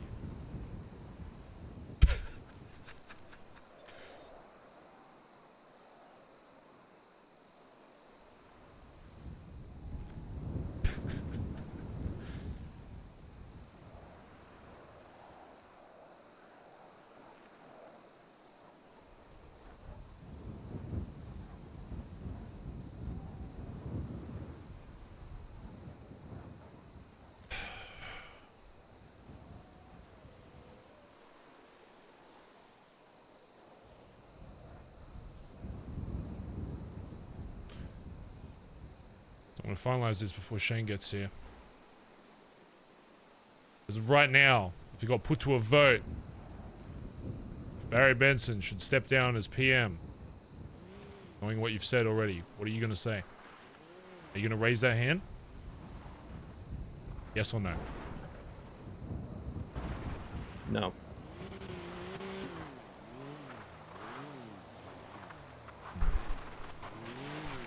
Great Well, RP, by the way, chat. If we get subject to change always, Barry. if we get some claps, it's good RP. I will always vote for what He is good said for the he club. said some stuff that Barry likes. Still some stuff though where I think his logic is flawed, but Hey. all right, I'm on my fixing problems arc. Brought up a good point. Let's solve this Dean shit right here. I'm not gonna speak on behalf of anybody. I posed the question to Dean why he never told anybody outside of, from what I know, you about this being held at gunpoint shit, whatever. He asked if you could be here to give your perspective on it. I want to hear both sides, and then nobody's leaving here until it's resolved. I will give you the opinion of myself and what the club's stance is on it. Chang, you can go first. All right. So wait, what is this about? About D pointing the gun at you? No, Shang, this is about the sneaky bullshit, and to correct Barry, I didn't say anything about who I've told, because like everybody knows, I have told Sean about this. But, Shang, go ahead and it was even said at the meeting. This I have all admitted to, Barry. Right, you start, because I don't know which pond you're talking about in particular. The sneaky shit, Shang. Right from the start, from where you have a problem. I want to hear everything you've been saying. What are you talking about? You phoned me and asked for a SIM card, didn't you? Correct, I did. And then who did you say it was for when I asked about it? I said it was for a friend, Shang. Okay, and then I said, tell me that friend's name, and what did you say? Beforehand, what did this guy do again? He put He Sean shut in ICU? down. He shut down Sean and Finn at Milton's Mods. Yeah. Before that, he did something to piss off Ed. I can't remember exactly what it was, but as some kind of punishment or something, Ed took his SIM card. Okay, so he's And been so a he wanted danger his to SIM card multiple back. people in the club, and he's put people from the club in ICU. In ICU. So at this point, I'm willing. At this point, I'm saying we ain't fucking helping this dude. Don't bring him anywhere near the fucking club. Fuck him off. I don't even know why people are talking to him. So I'll ask you again, Dean. What did you say when I said That is not what friend? you said, Shang. Okay, tell me what did I say? You clarified that the phone card was ocean dumped, and you said if I can find the phone card, I can give it back to him. And why did I say you should do that? On the phone call. I'm saying why did I say right after that? The reason I told you to do that. Because we're not going to fucking help him. Okay. And I had no fucking problem with that, Shang. You're forgetting the point here. I told you that it doesn't matter how many times that we're gonna shoot this fucking cunt down.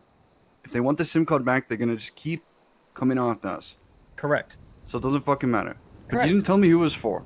Because I didn't know who was for.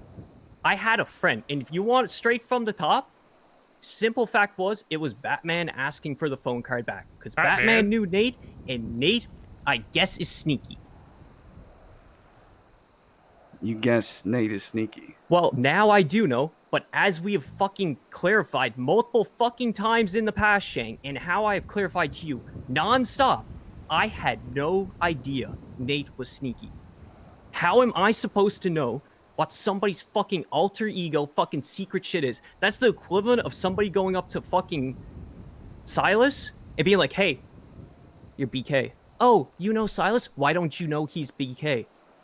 It's literally the same. Well, you lived with them. I did not live with him. Really? That is a blatant lie, Shang. You have always tried to fucking spin that one nonstop. That I live with him. I have never lived with him. Where'd you What? Where'd you gather that those two live together, Shang? He told me and Batman told me. Who's he? Nate or Sneaky, I don't know. So which one I you was would talking to. believe the person that fucking shot at your own VP over me? No, that's not true at all. That But is if literally someone- what you just said, Shang. Hey, you gonna interrupt me? Why don't you chill out for a second? That is not the 'Cause the case last- at all. I'll 'cause the last time I back the talked patch with no you- matter what. Yeah. Shut the fuck up for 2 minutes while I talk. Anyways, that's not the case at all. I was saying simply that if someone comes to me with the actual truth of what's happening, and I have to try and listen to what you're telling me, but they actually have the story down, it's hard for me to be like, okay, well, that's not the case. That's it. I even said to you on the roof, I said, all right, fine. I mean, look, listen, I don't know what was happening, if it's true or not, but I will trust you because you got the fucking patch on your back. No, Is you that not didn't, what I said? Shang. No, you had a gun pointed at my face saying that you don't trust me. That is what has happened. Ed was there. Ed even said during the meeting what you did on that roof was wrong. He said what you did was fucked up. Well, he told me that it was wrong because I used a gun. He told me I should have used a wrench. The same thing Sean told me. Just to make that clear. So they both also were like, what the fuck is up with the story? Why is it not adding up? Well, both of them told me the same thing, that I guess until we have more evidence or proof or whatever, it doesn't matter. But even Sean said it doesn't add up. It doesn't make sense. Just to make that crystal clear. And if I say to you, who are you doing this for? If I had known that it was for Sneaky or Nate, I would have told you not a fucking chance. But I did not know that they were two different people at the time. And I did not know either. Well, that's the thing, is that Sneaky or Nate, I don't know which one, called me and said, hey, I called Dean and asked him to get the SIM card for me. Do you know about that? How the fuck would he know that if you didn't say anything to him? Because I was talking to Nate and Batman. As I said. I didn't know Nate was sneaky. It's fucking I don't know how many times we have to go around this fucking multi-personality. circle. They have fucking whatever it is. I did not know the two people were the exact same person.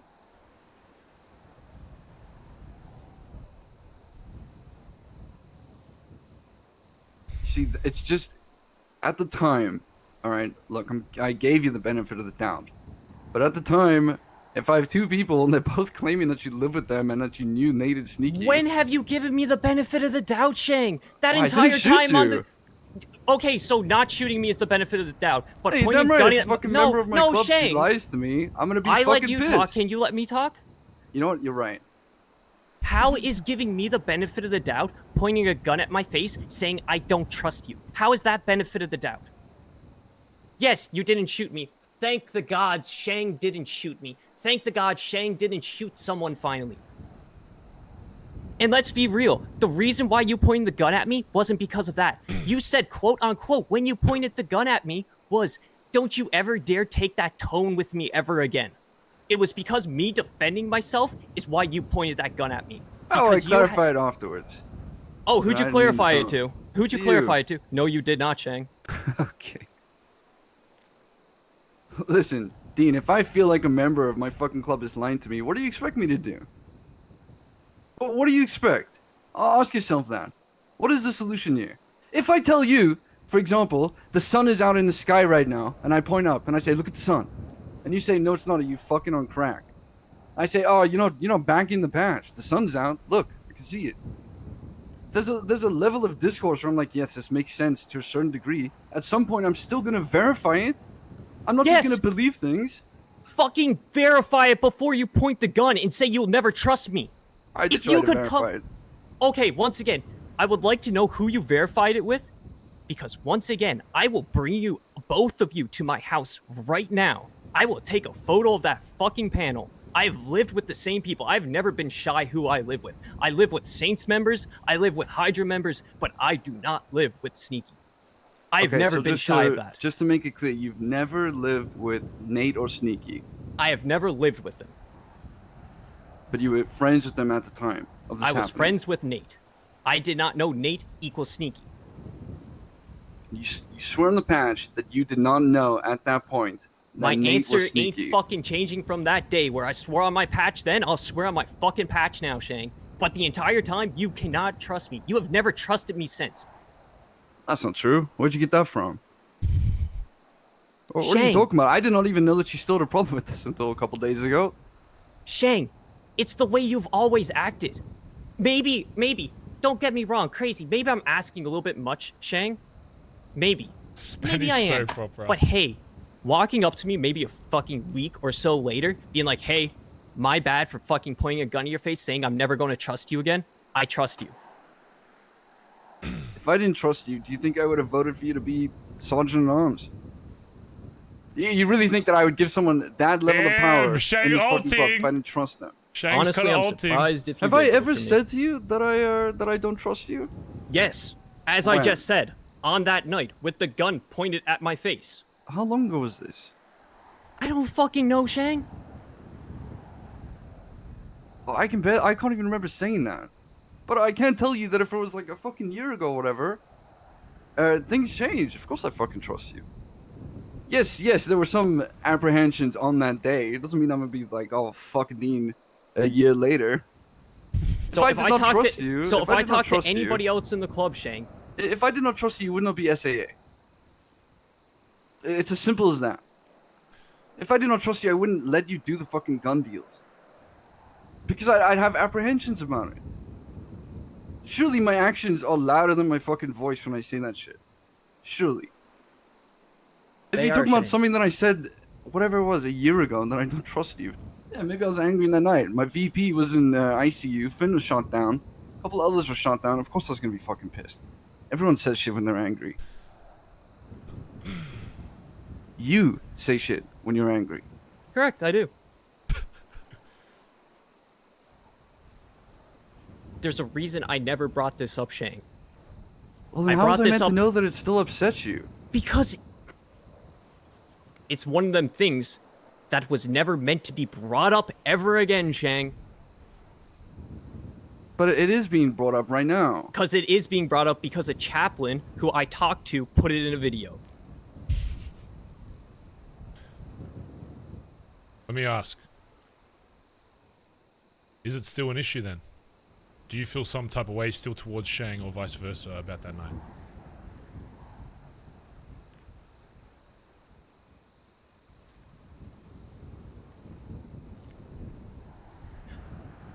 truth,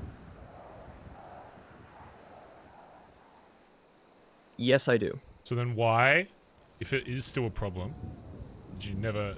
And you can expect, and again, I understand that people in this club expect others to come to them and vice versa. That's one of the biggest problems I've seen in all levels of leadership at this point. Everyone expects the other person to come and talk to them. If you have a problem with something, what's something I preach? What's something I just had an hour-long conversation with you about, Dean? If you have an if you have an issue with someone, you go to them. There is no waiting around being like, oh, I hope he comes and apologizes. If something is still a problem to you, and you actually want to solve it, there's one of two things when you have a problem. It's either I don't want to solve it because, you know what, I just don't like this guy and I want to cause more drama and issues or whatever. Or I have a problem and I want to actually fucking solve it, I go to them. Those are the two outcomes. I'll tell you the honest truth, because I don't think... Because at the time, and maybe as up to right now still, I still believe... Bro, can this Bazza bot Shang relax? wholeheartedly believes in the story that he was giving me, and if I ever even talk to him about it again, I'm getting another gun pointed at my face.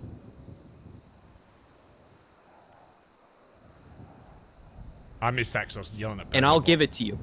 I still say the only reason I wasn't shot that night is because Ed stopped him. No, he didn't. But... Oh, that's funny, Shang, because Ed told me he beat you down and put you in the hospital after that.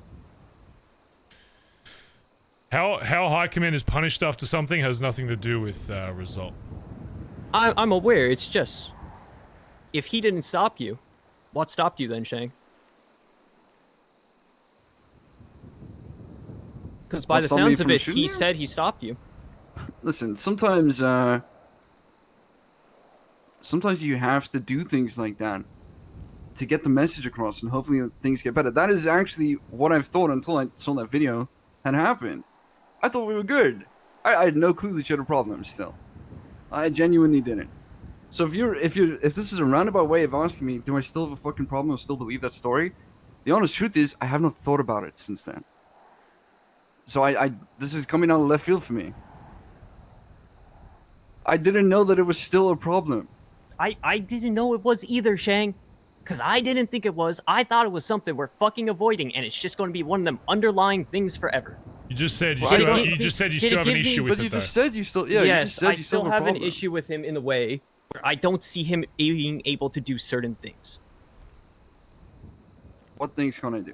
Shang, I still believe you are too emotional for certain things. It is the truth.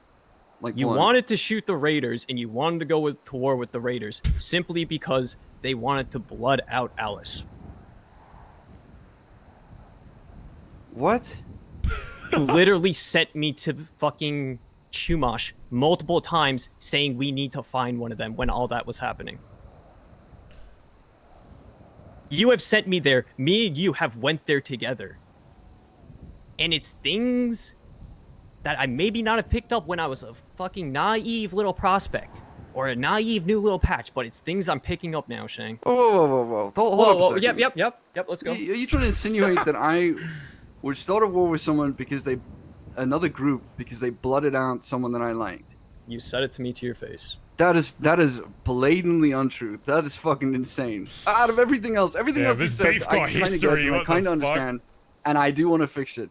That is just fucking moronic. I'm gonna tell you right now. Shang, I tell get me it. Tell me exactly what I said and when.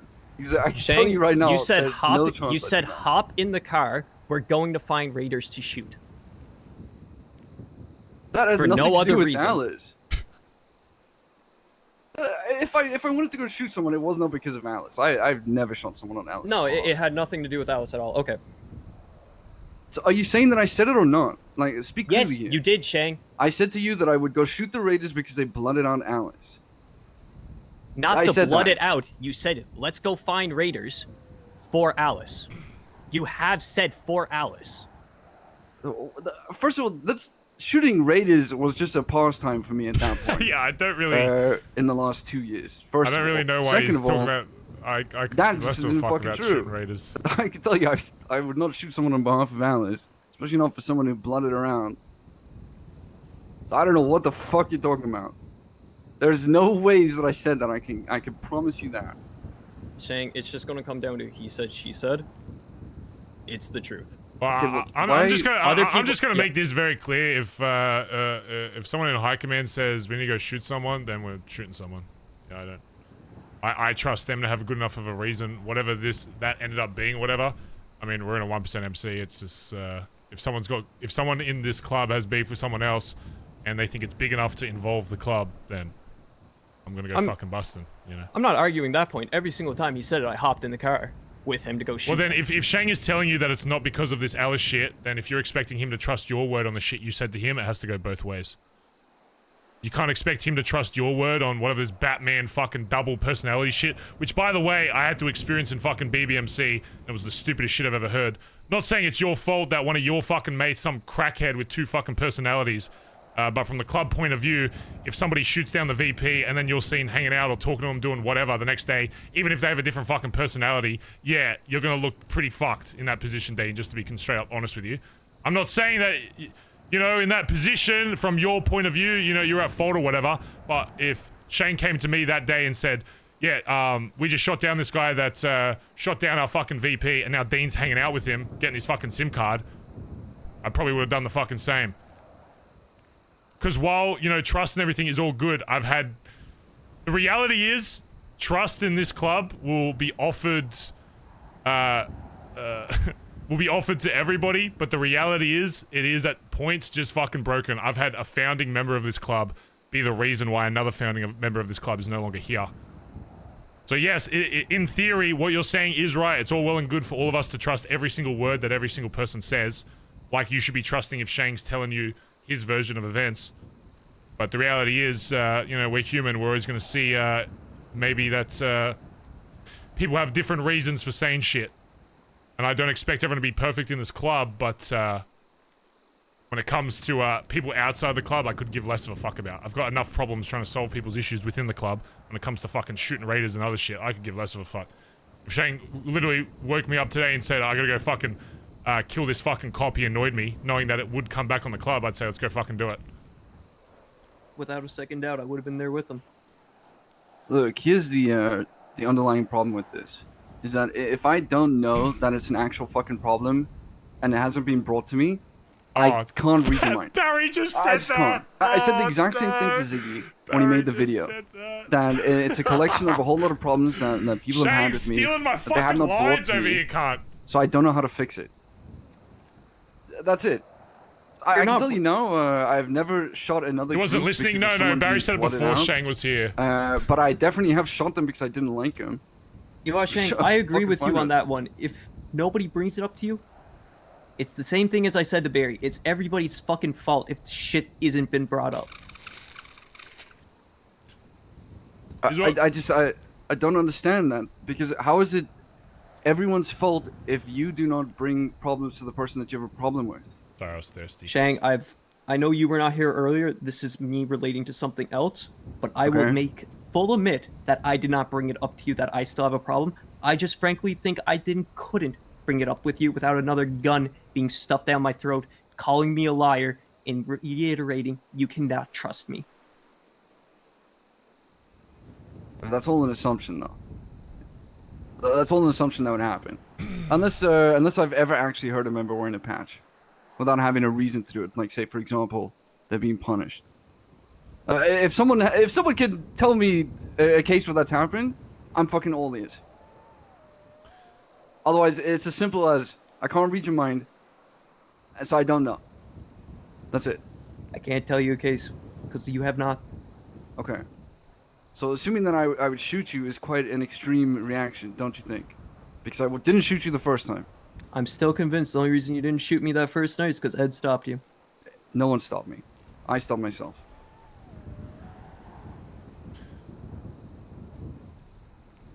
Alright, sorry, Barry, what were you saying? What's, if another issue like this arises, what's stopping you, Dean, from just holding it in if you're still scared that Shang's gonna hold a gun to you? It's not going to. Okay. Well then, if that's not going to, then you need to make a promise that regardless of what you think Shang's reaction to it will be, that you'll still fucking bring it up. I will. And if that's the case, I promise you that there'll be no member in this club, regardless of their fucking rank, that's going to be icing another member purely because they bring up an issue. That's my word. And if they did, it'd be fucking dealt with.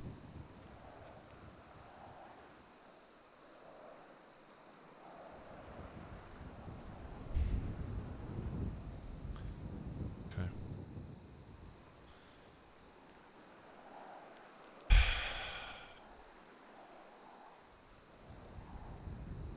So... that's all I need from you, Dean. Shane, can you take Dean back to the block? Make sure you get your piece from my car before you do that. Unless there's anything else you want to bring up to me, Dean, before I let you go.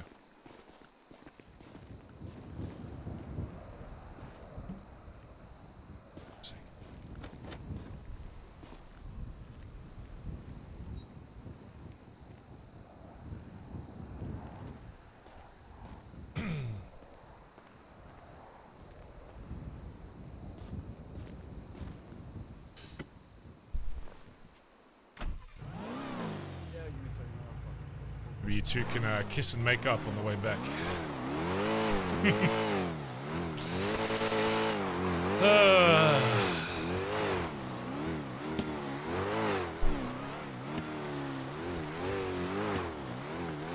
This fucking guy, dude. This fucking guy, man. Chat, I think you're unassuming. Just because these conversations are ending a certain way doesn't mean no one's getting shot, just so you know. Harry's not doing that until he's had a conversation with everyone he needs to, and then someone will be getting shot. So, just saying. Oh yeah, Cray, don't think because no one's getting shot or killed or whatever at this point that it's not happening. I have a rule from this arc that somebody is going to be getting blooded out from this, no matter what. It's just a matter of who and when it will happen.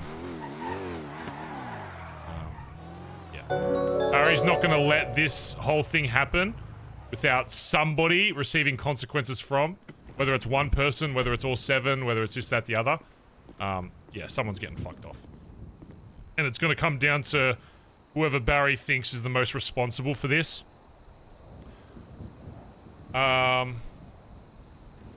did he even give a name for VP? I don't think he did, right? No, he still said Sean. He still said Sean. But he said he couldn't give a name if Barry stepped down, who would step up to that. He said Sean, but if everybody else in the club said... I should start writing this down. Hold on. Oh, Jesus. Okay, so Dean... I'll say VP because Barry's not stepping down.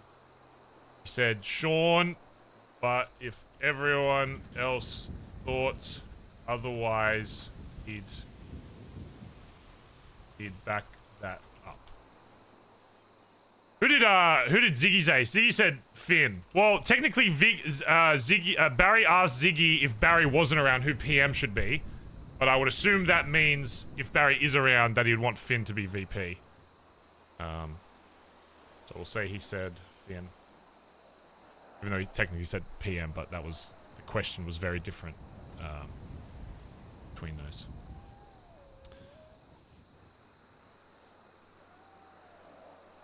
Interesting.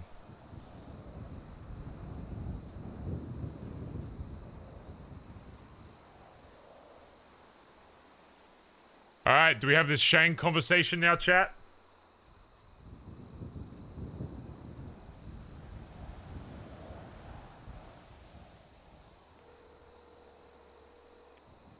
Once you've once you've dropped him off, text me your ping again.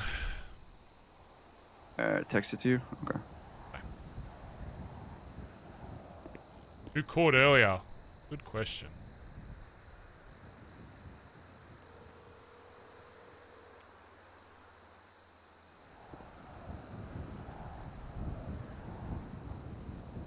Hello?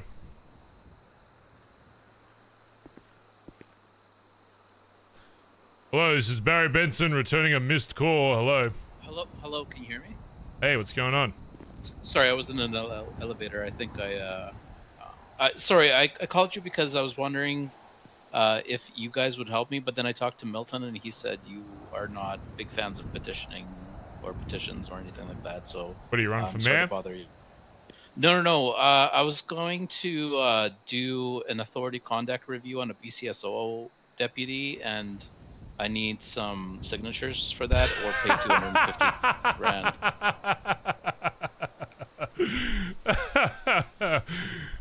You're a cop.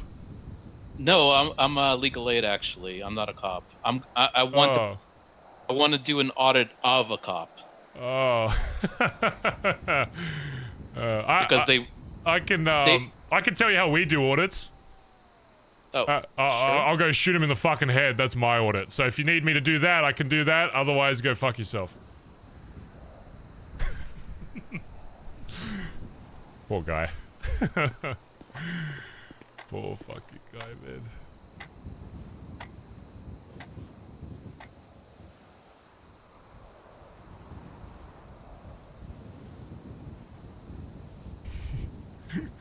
Checks watch. Man, this thing ticks really loud. That's really weird. Oh, I need to go to a clothes store and put this watch on. Thank you, mysterious ticking clock, for reminding me.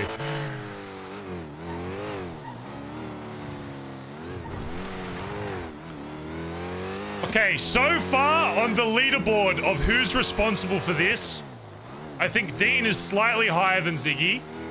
Dean made some valuable points though, but I think he's very strongly opinionated, but the problem is that a lot of his points he make, what's the word when you say something but you don't do it? Kind of thing. I forgot what that's called. Yeah, like hypocrite kind of. He makes valuable points, like he'll say stuff to Shang even about that stuff being like, oh, you don't trust me because of words, but then he won't trust Shang because of his word. You know, stuff like that. Or he'll be like, I want Barry to step down, but then I don't want Barry to, you know, oh, but I want Barry to step down, but I also want Barry to solve it. But I think he finally understood the point by the end of it, and I said, do you want Barry to step down currently as PM? He said no, but that is subject to change. Because you have to understand, even if they want Barry to change, if while Barry is making this change, he's going to have people being like, I still don't trust you, then Barry's just going to get rid of you. Because why the fuck would you want...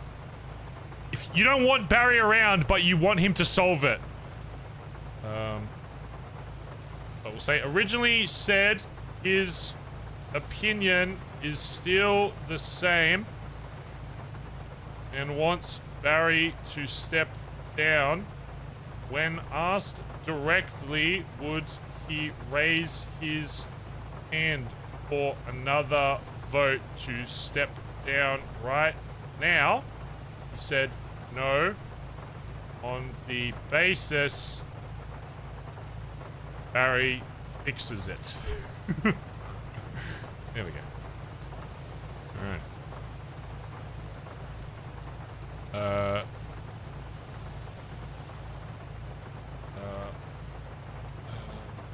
PM, wait. Opinion on PM step down. Step down. So, opinion on PM step down. Ziggy said he changed his mind and that he was an idiot. Changed his... Okay. So Dean was still kind of like, my opinion's the same until the end of the conversation. Ziggy was straight up, I'm changing my mind. Yeah. Yeah, I mean, look, it's one thing for him to be like, look, I only know Barry based on shit. And while that is true, the unfortunate reality is that if you only trust your PM based on how much you've personally interacted with him, ultimately, it's not going to be enough for you being in this. I mean, it's hard because all of Barry's high command have been around since BBMC, so I guess you can say that they've seen it themselves. But I don't know.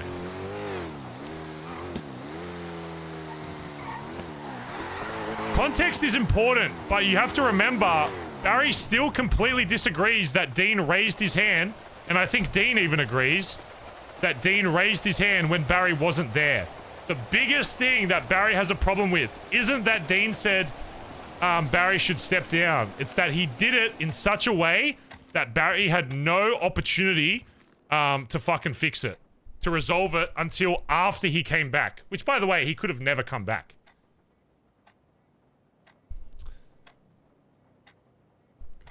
This fucking watch is going off, man. Alright. Let's put on... Oh, that actually kind of looks like it. I don't really like this watch, but it kind of looks like the ADMC watch that Ziggy gave. That one's ugly. It has to have a white frame.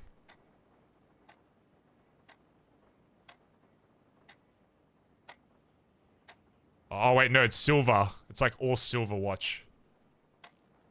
Barry's usually more of a gold guy, but, you know, that's fine, I guess. Is there one with a hole?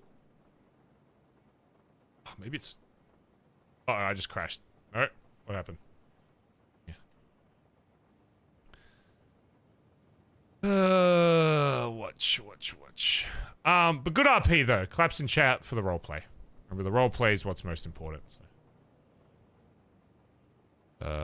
Can't discredit the roleplay. I guess we go with that. Is that the closest one?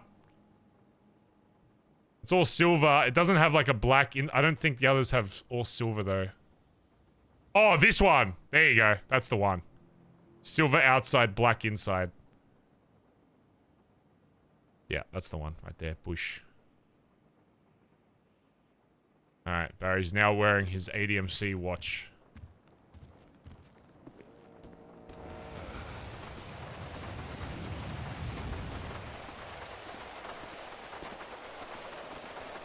So I don't know.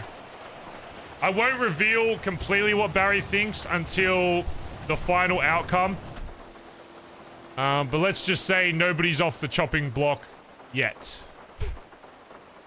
And nobody will be until it pretty much ends. So. We shall see, we shall see. Anita, thanks to the gifted sub to Drolk. And Roku, thanks to the tier 1 sub. Stursy, thanks to the 24. Jules Away, Annie gifted the sub.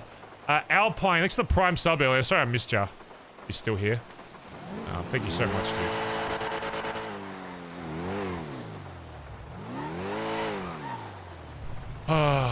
I know where Barry's gonna take, I know where Barry's gonna take Shang. I have an idea, chat. I think we go here.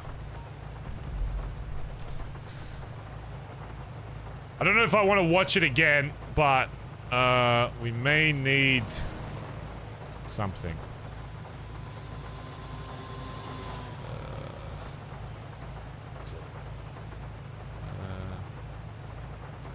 I don't know if I'll play it again on stream, but Arky might. Is this it? Is this the right one?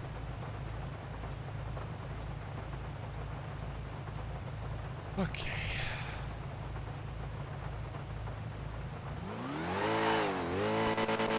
Unless chat wants me to play it again, but I usually don't play like RP videos twice because I feel like kind of... Well, I played the last one twice, but that was like a year later. I don't know. I'm probably going to roleplay that Barry explains to Shang where he was on that final like night and what he was thinking about. We'll see.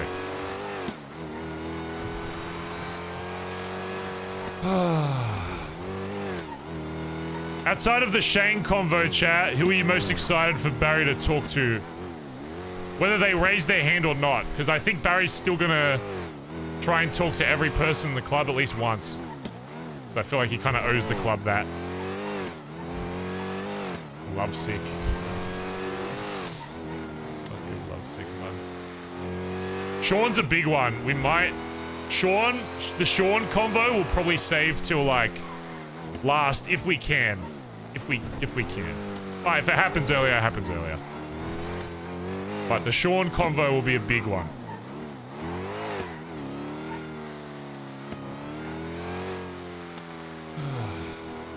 But we need to get...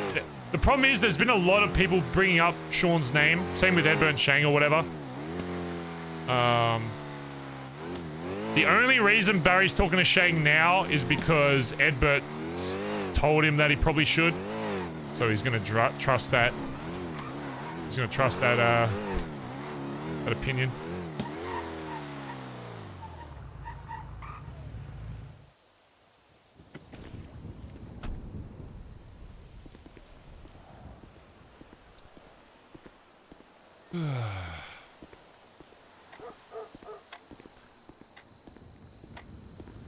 In case you didn't know, chat, this is where Barry was the final night he was in captivity before he got handed over back to the ADMC.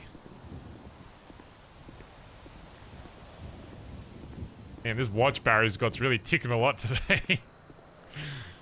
It's really clicking. I have to go might have to smash it later.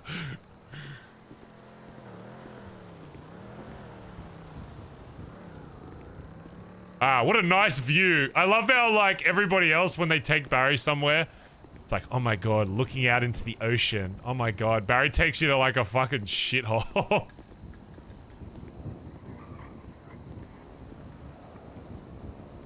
Is this it? I think this was the room. Yeah, it was right here. Fuck, it would be better if this conversation was happening at night. I won't lie.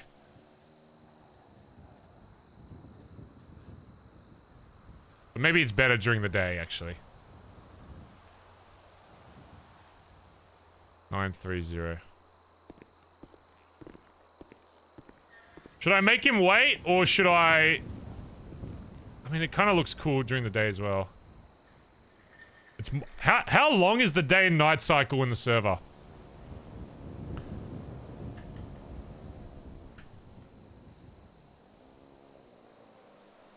One hour. I'm sure the convo will probably go that long, so... We'll do it now. It'll probably go to nighttime by the time we're done anyway, so...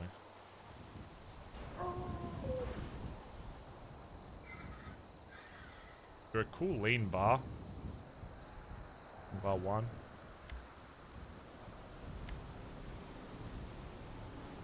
Lean. Oh, that actually, you know what would be cool? A cool placed emote.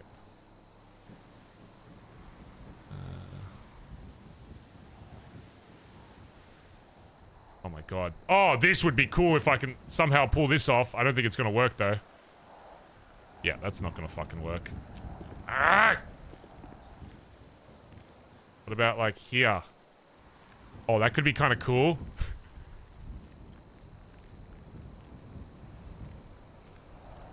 Does that look cool or does that look dumb?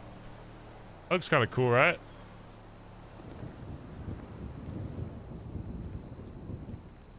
A little bit back.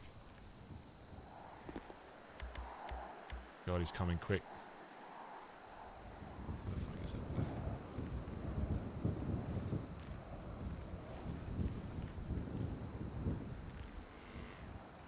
Shit, he's coming quick.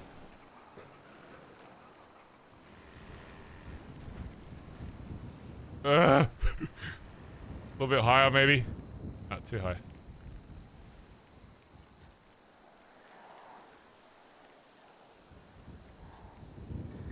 Does that work?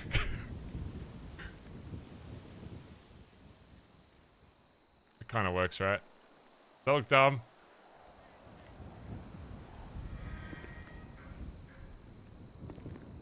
Whatever. Fine, you just get boring. You just get boring stand then. You just get boring stand. Fine. Fine, you just get boring stand looking out.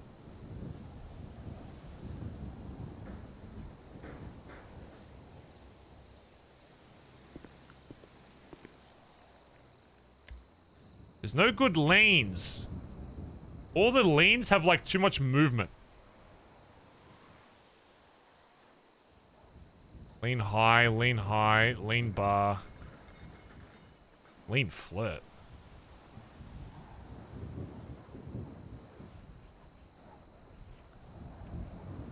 There's this, but this looks like he's fucking like bopping the music or something.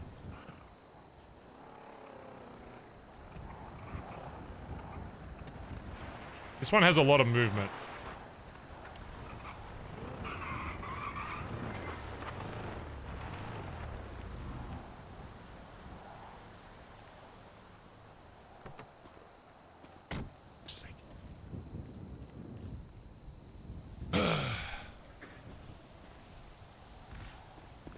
We're doing Idle 7. No. We're locked in. We're locked in, guys. It's too late. This is what we're stuck with.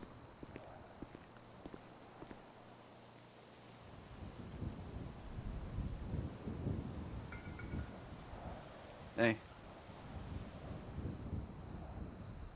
What's up?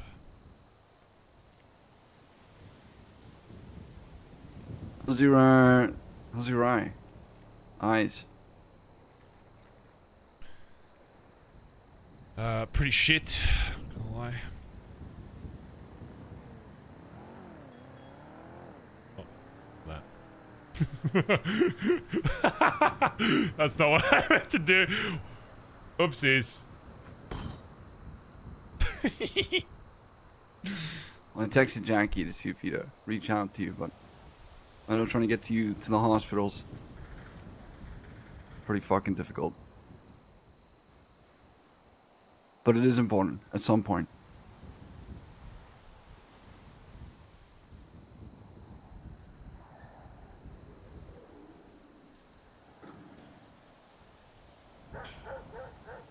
You've been.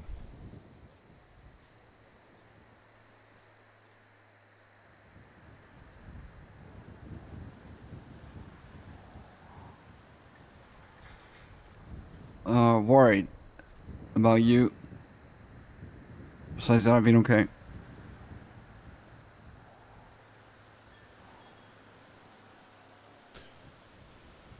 What are you worried about?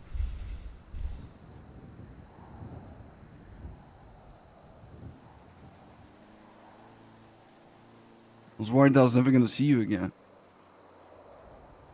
That, the last time we spoke was gonna be the last time we ever spoke.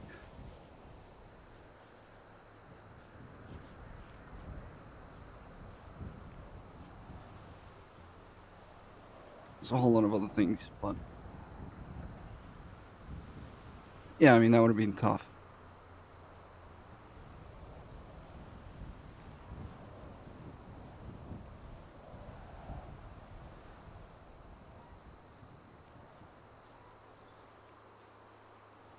Didn't say anything to you on the car ride back? He said that he understood why I did what I did. And then he understood that I was just trying to protect the club and the patch. Oh my god, thank god he said something.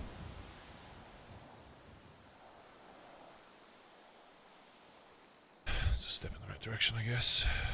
It's better than nothing. You know, I wasn't trying to cause fucking chaos or havoc. Just, I wish I'd known that there was a fucking problem. Shane, that's a problem I've been uncovering since I came back to this club, is that most people, myself included, don't usually vocalize when they have a fucking issue. I mean, I say myself included, I mean, the problems that have been brought to me so far, I think if I had any single one of those, I would have told every single fucking person I know in the club about it. It seems like, the more I talk to people in this club, it seems like everybody's got some kind of fucking problem that they want solved, but they don't want to take the steps towards actually fucking solving it. Which, I mean, I guess is something I can relate to. Sometimes you know you have problems, but you don't always want to actually fix it. Just kind of hope it goes away. Sometimes it's difficult to talk about. Some of these I don't necessarily agree with that, but I can understand the sentiment.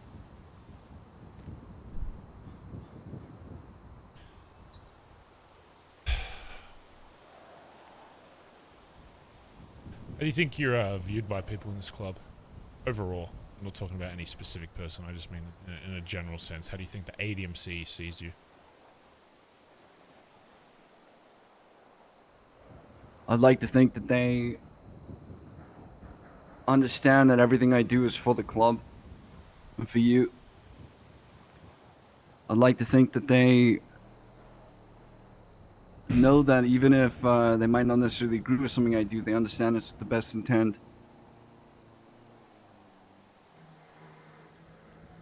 How I'm viewed overall, it can vary from person to person.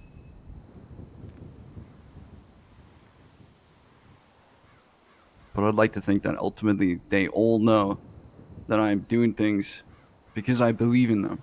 And I believe in this fucking club and I believe in its leader. And even if I can be difficult, which I fucking get, trust me, I understand. It's not because I want to be. It's just because I see things slipping slowly and feel like I need to try and catch them and hold them in place before it's too late, before they're gone. That's what's most important to me. And if people in the club don't see that, then I feel like someone's pulled a blindfold over their eyes.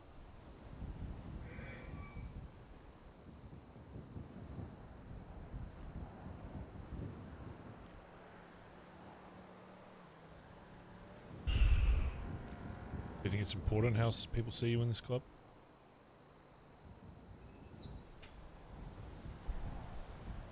Yeah.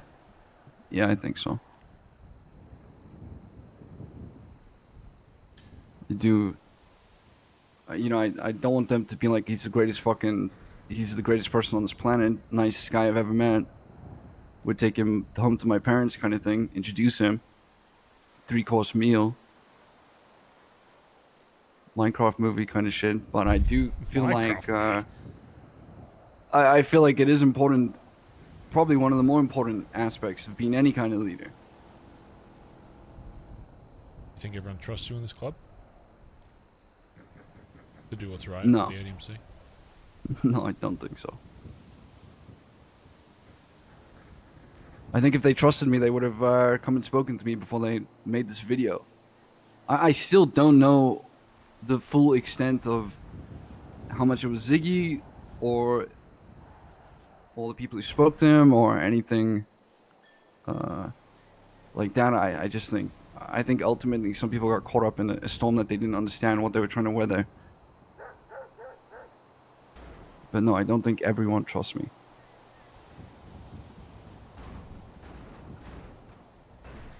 Are you okay with having people in your club that don't trust you? No.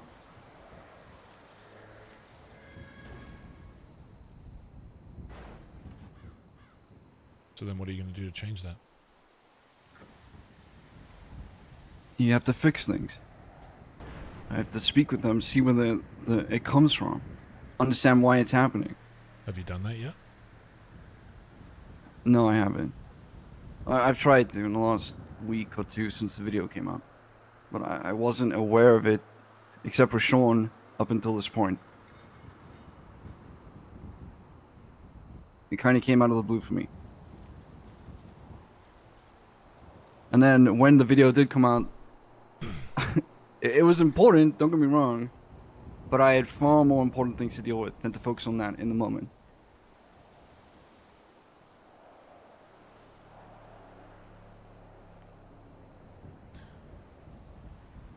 You think everybody trusted me when I shot the former leader of my club and then told them that I'd be stepping up?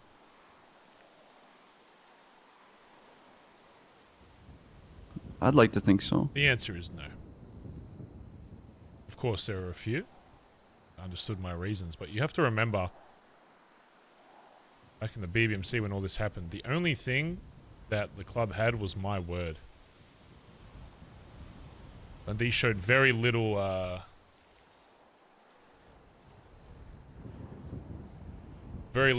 than him being a chaotic cunt, so maybe some people could have seen it easier, but there was nothing outside of my word telling the rest of the club that he wanted me to call people down to that spot behind the fucking barrio and murder a club member so that he could survive.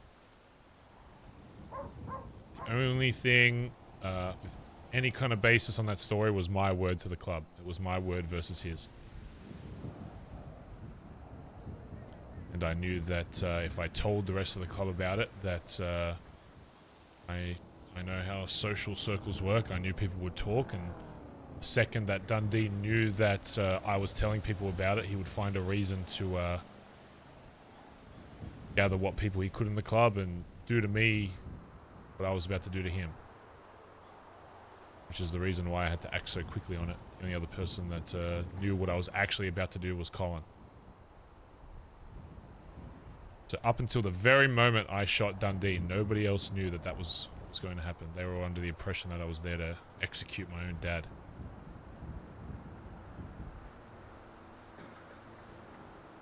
And even after I did that, I still wondered to this day why I never got shot.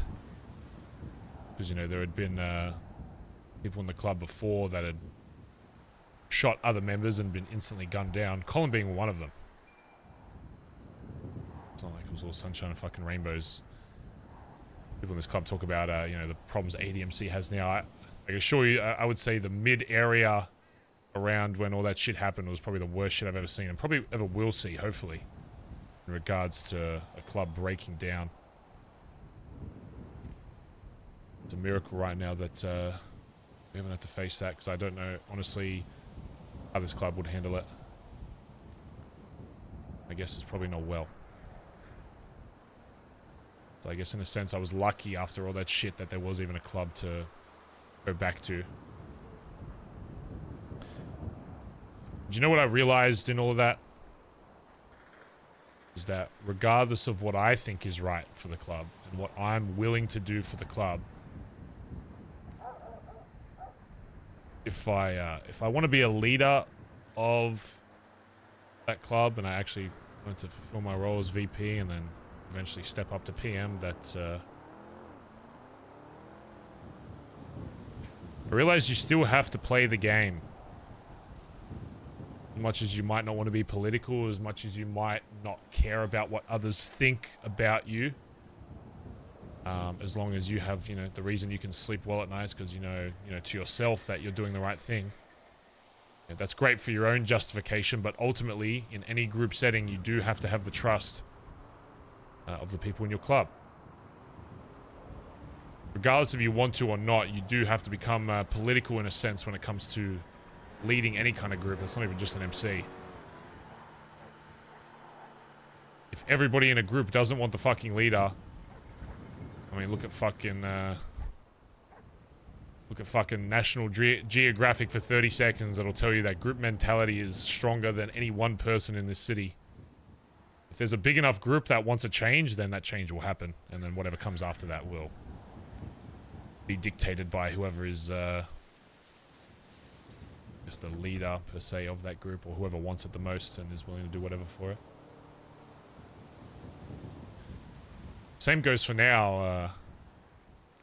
Even with yourself being in high command, you've told me before that, you know, you don't care what others think about you as long as you know you're doing the right thing and what the club wants and what you think I'd want.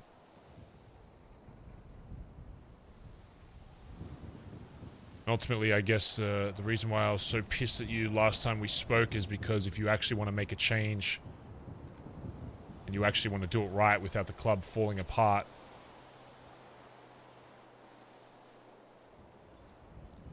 you can't always play all your cards at once. If you really want to change, vocalizing it to everybody in the club immediately and giving other people opportunity to act before you've even enacted what you want to do just results in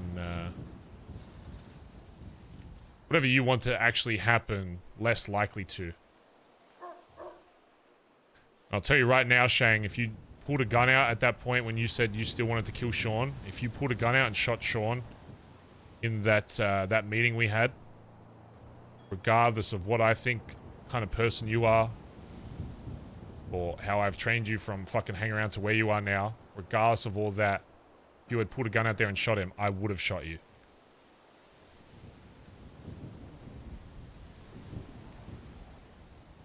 The reason why I guess I was so pissed is because the fact that you would even potentially allow for that situation to happen is just...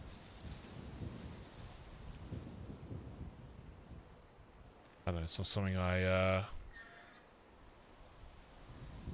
it's not something I want to deal with.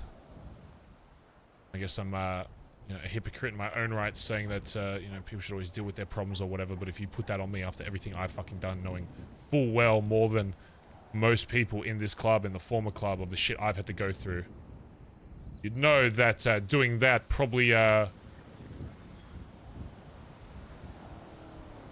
it wouldn't be just you being put in a coffin that day.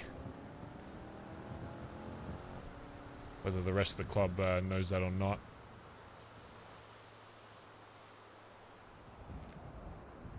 Sometimes not all opinions should be voiced in any situation possible, especially something that severe.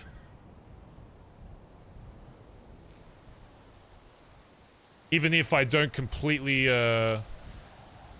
believe or agree with some of the shit you've told me about certain people in this club, that doesn't mean I'm not doing my due diligence to figure out if anything you've said or what Ed said or whoever else has said in this club about certain people has any ground. You have to understand, just because you believe something with your whole heart doesn't mean the person you tell is going to 110% believe that instantly. This whole club was founded based on, of course, trust, but my mentality is always club first. Always. Above anything else I have. And you know this at this point. Which is why you should realize that even if you think you're right, until it's proven for myself, it doesn't matter. Until you have my backing on that, you need to realize that even if you think you're doing the right thing, it might cause more harm than you want unless it's done in the right way. And I think if you did end up shooting Sean in that fucking shed, then the entire club would be just fucked. And again, it wouldn't matter how good your justification is or what you've seen or what you believe or whatever. It still would have ended up in a result that you wouldn't have wanted.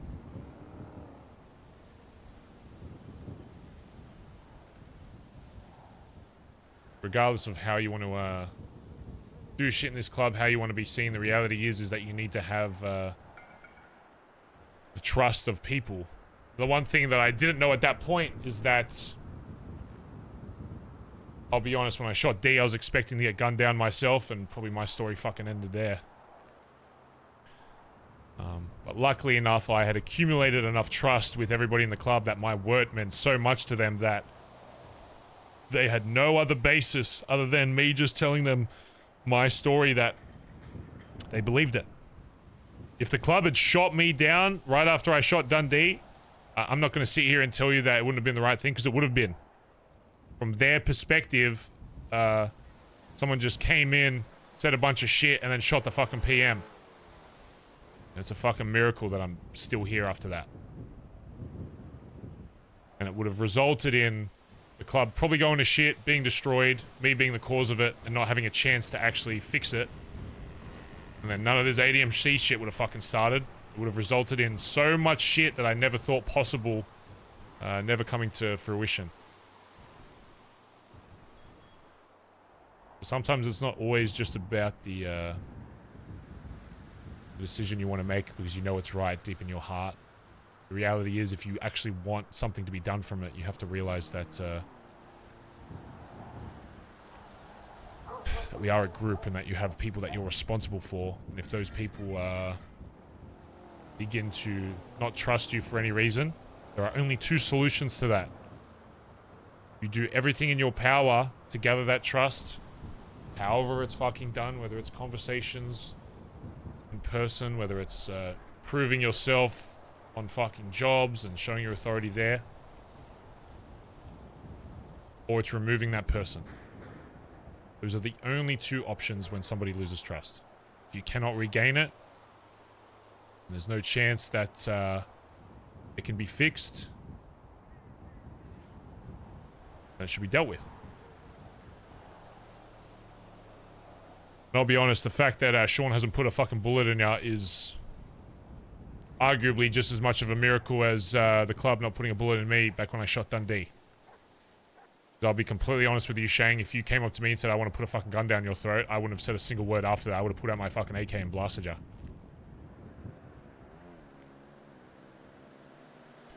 The reason why Sean hasn't shot you, I don't know if I'll ever fully know, although there might be, you know, some things I can see why.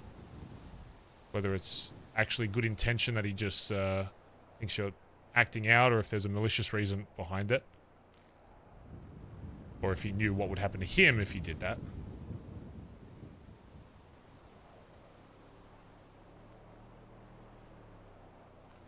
You have to realize that not everyone's going to think the same way as you in this club, and that you can't allow yourself to be put in a position to be judged, otherwise you will be.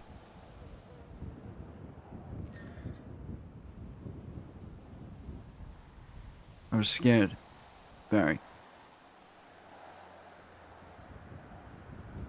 And that's not something I will admit to anyone else in this fucking city.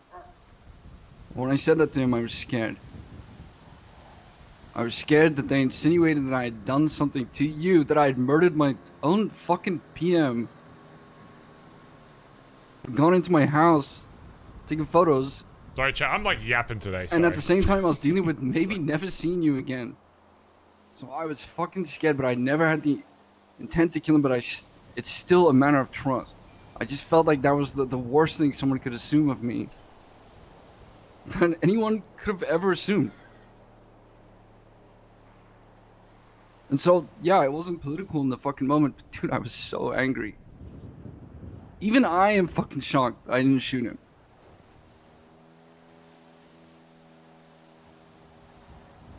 But I made you a promise, and I don't know if you even remember it, but I told you that as long as I fucking live and breathe, you will come back to a club.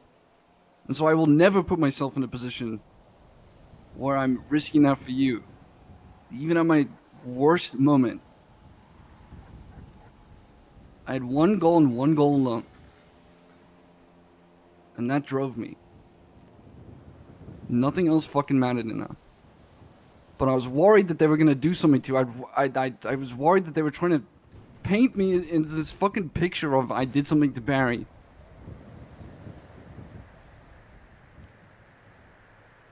I promised you that you'd come back to a club.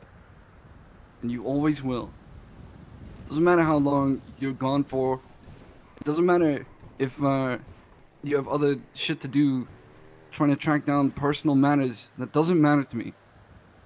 I gave you my word. So I'm sorry for even fucking risking that.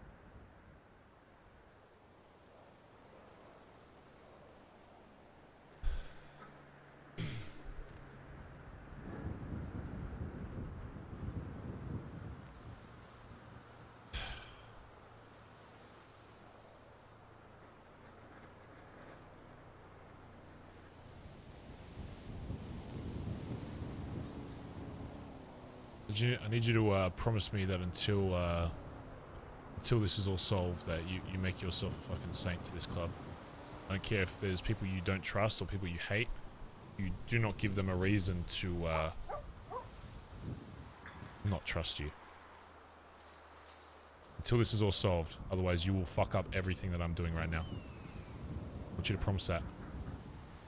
I don't care if you gotta bite your I don't care if you gotta fucking tape your fucking mouth shut when you talk to people. You do not sabotage any relationship you have in this club until I am done with making my decision on where we go from there. After that, I don't care. Okay. I promise.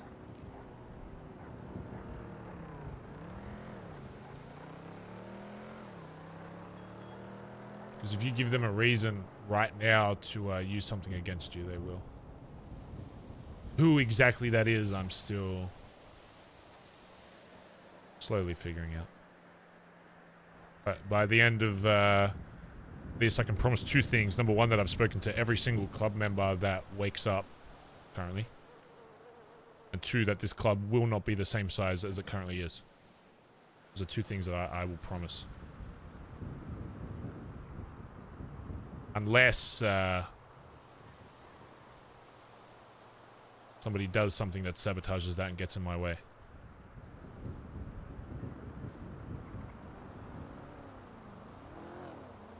Well, they have to deal with me then. And that won't be me. Good. You PM until I get a fucking bullet in my brain.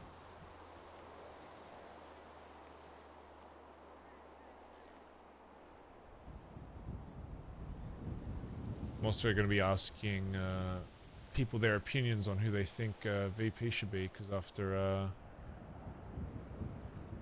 all this time, you know, I always thought that my decision-making abilities are good, and I think for the most part they still are, but my judgment of character maybe isn't as good as I used to think. I mean, fuck's sake, I had one of the founding members be the reason why my fucking son is dead. Who knows? Maybe the next VP of this club will be elected in a different way. If that different way involves the opinion of the club instead of just my own opinion, if that's something you really want, you have to realize that you need to make sure the club actually sees yourself as VP, if that's still even something you want after all this. But it may not just come down to what my opinion is. Clearly, that's might not always be the best.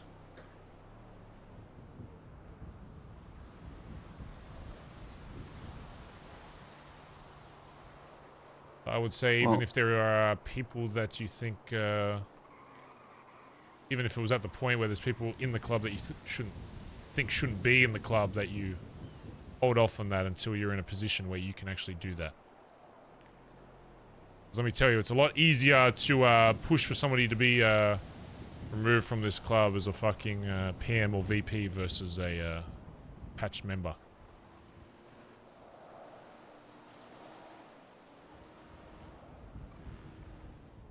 I mean, to be honest, if Sean, while he was VP, wanted to have anyone fucking removed, and he really wanted to go through with it, it would have been done.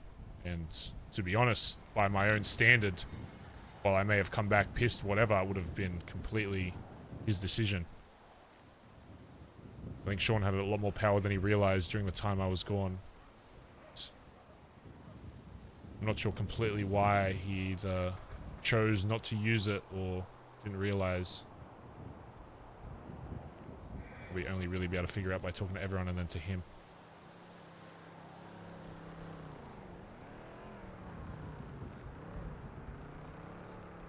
I don't know what exactly was happening. I was trying to figure it out, but it's difficult. But I know that you can. Let me ask you this while it's just you and me here and this stays between us. Are you still of the same mind that the only way that you can exist in this club is with Irish gone? I'm not talking about demoted, I'm talking about dead. Or is there an environment where, let's say hypothetically, someone else was VP and he was command, patch, high command, whatever, but wasn't VP in this club, that you could still operate with him within it? Or is it as far gone as no matter what rank he was in this club that you wouldn't be able to do anything with the club at all? Oop emoji incoming. I'm very curious.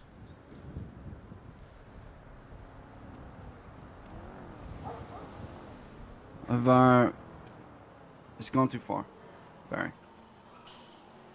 Damn.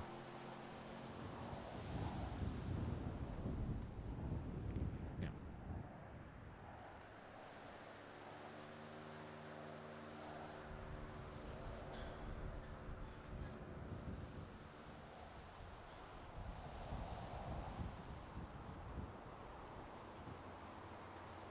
He's standing on business.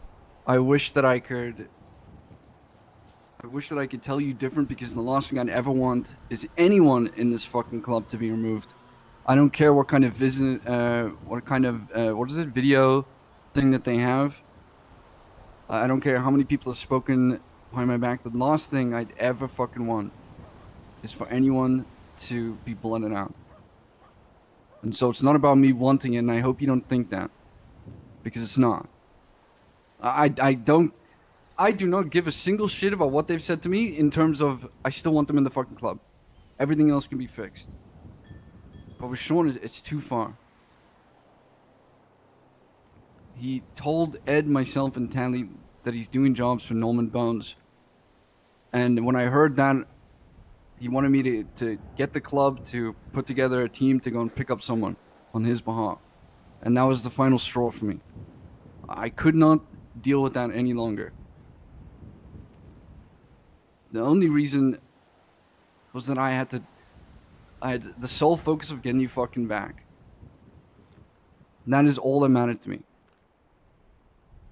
And when I go back and I think about all the things that have happened, I just think he's a detriment to the club.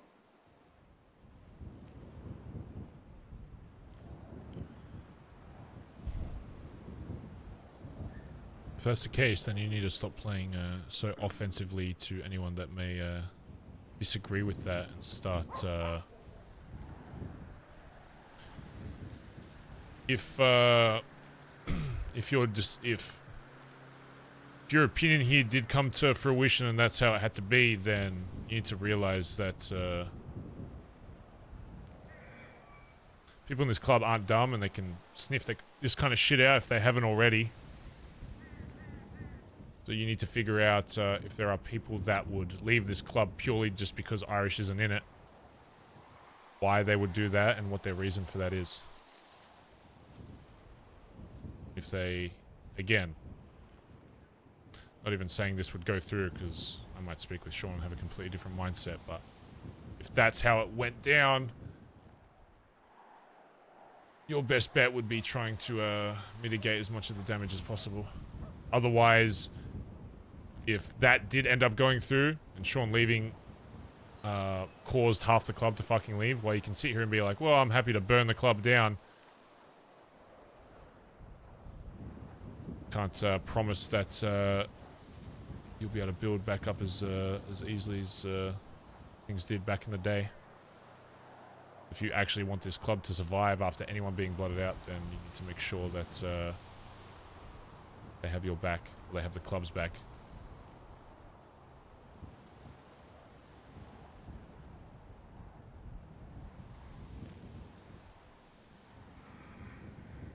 I'll do that.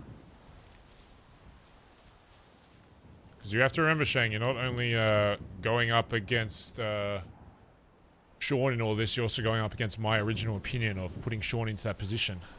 I don't like being wrong. It's going to take a lot for me to actually see that that's the case. And if Sean and I speak and he brings up all valid points, it's going to be hard for me to want to do that. And what happens if after I speak with Sean that I don't want him removed from the club?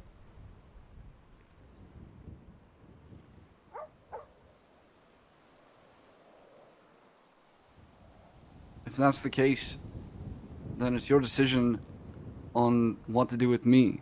But if are you gonna walk away from the club if I? No, never. But your opinion of him won't change. I'll try to change it. If you feel it's right, I will absolutely try to change it. I'm never fucking walking away from this, ever. Guess we'll have to wait and see then. But if you feel it's best, then I'll do my best to be like water. Fit into a new container. That's all I ask. I don't expect you to change your mind on things, but if I... whatever the club looks like after all this, I expect you to do your best to follow that, and if problems arise after that, then we'll deal with it. It's not like I've going back to Australia anytime soon. As long as people bring me their fucking problems, then no problem. But I'll say this. Guarantee you there's at least one person in that list of 8 names that has been causing more issues than they've been solving. I will find out who that is and they will be dealt with. Regardless of what their opinion of making a vote behind the fucking PM's back that he should step down is. I just don't know. That was who or how after many. we found out that you were fucking missing. You have no idea how much it took me not to fucking shoot them right then and there. I'm glad I didn't. I was never going to. But fucking hell. Colin said the same thing. He said if it was back in BBMC days and 7 people did that, he would have gunned them all down.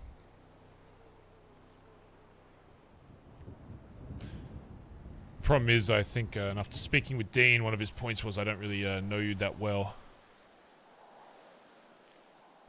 The problem with him saying that, and if others say that, to be honest, up until now, that fact has been working in their favor. I can promise you, once some of these people do know me, that they probably wish they didn't. I just think that some of them are soft. And that's on me as much as it is on all the other leaders in the club. Just a bit of a culture clash that came from a fucking prospect in Sean. I think they'll like you. Problem is, the city was very different when this club was made, and I guess we've kind of just been coasting along, but now that the city is in the state it's in now, where it's very much do what you need to kind of survive, it's probably going to give people a bit of a shock. A lot of people have been coasting in this club. A lot of people have had a lot of final warnings. It's funny that some of the people that raised their hand, the only reason they're still walking around this club is because of me. Yeah, I'm the very person they wanted removed. It's funny how that works. You'll get to the bottom of your look into it, and I think the person you'll find will be pretty clear. And I hope I'll be happy to be wrong. Just hope you know whatever decision I do make is that it will be my best decision at what is best for the club. My goal with building MCs isn't to just, anytime there's a clash of personalities or rules or whatever, to remove that. Because the most fucked thing is I think sometimes having people that people don't like in the club is actually a good thing, because it means they will actually voice things they see wrong, and it actually does bring up discussion. I don't have a problem with people saying my name and that they want me to step down. I just have a huge fucking problem with how it was done. I don't want this whole thing to result in people thinking that if they disagree with the PM that they're just going to get shot. But I do want them to know that if they do it behind my fucking back, then they will. Are you saying that you disliked how Ed brought up the vote? What do you mean the timing on it? I think after the video that I guess it made sense for him to do it. I don't agree that he should have done it, but I do agree in the outcome of it that at least now I know that there are people that threw their hand up, and I guess without that vote I would have never known. So ultimately I can't sit here and say, well, it's not solving any problems, because it is, but my ideal situation in that those people that raised their hand probably would have been like, hey, I'm not raising my hand to say I want Barry removed as of right now, but I do think his absence has resulted in some people, you know, that haven't known him as long as some of the, you know, older members of the club, that they might be suffering for it, and I think the second we save him, we talk about it. That's not what they said. They threw up their hands with no other context, saying Barry should step down in front of the club, and that was it. One of Dean's points was that, oh, it's on Ed because he ended the meeting and that was it. But the fact that they have zero self-awareness of how that would look to me is mind-boggling. And the funny thing is, I think they knew how that would look to me because the meeting we had after we came back, there was only one person out of those 8 people that raised their hand that was actually there. Because I think they knew what that would look like. And that's the problem now, is I think they know that I will find out who's been saying shit. Not only behind my back, but behind the club's back. 8 people don't just want to raise their hand to remove the leader without talking in fucking circles to each other. That's why I don't think it's just one person. I think it's a group of them that have communicated. I don't think it's purely just based off watching a video and then having an opinion. I think there's been a lot of chatter behind the scenes that the club isn't aware about. Yo. Yo, how's it going? Good. I'm just having a chat with Shang. Oh shit. Okay. All right. I was just calling to check in, make sure you're all good. You No need worries. anything? Yeah, I'm good. No, I'm good. Thank you. Alrighty. Alright, I'll be chat around soon. for a bit if you need me. Yeah. Gotcha.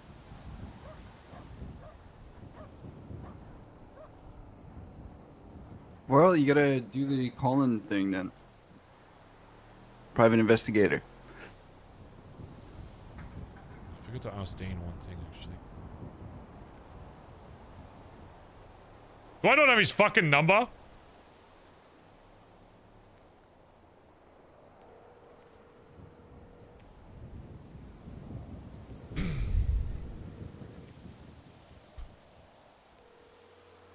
Bazza Gaza. I don't even know if he's still awake.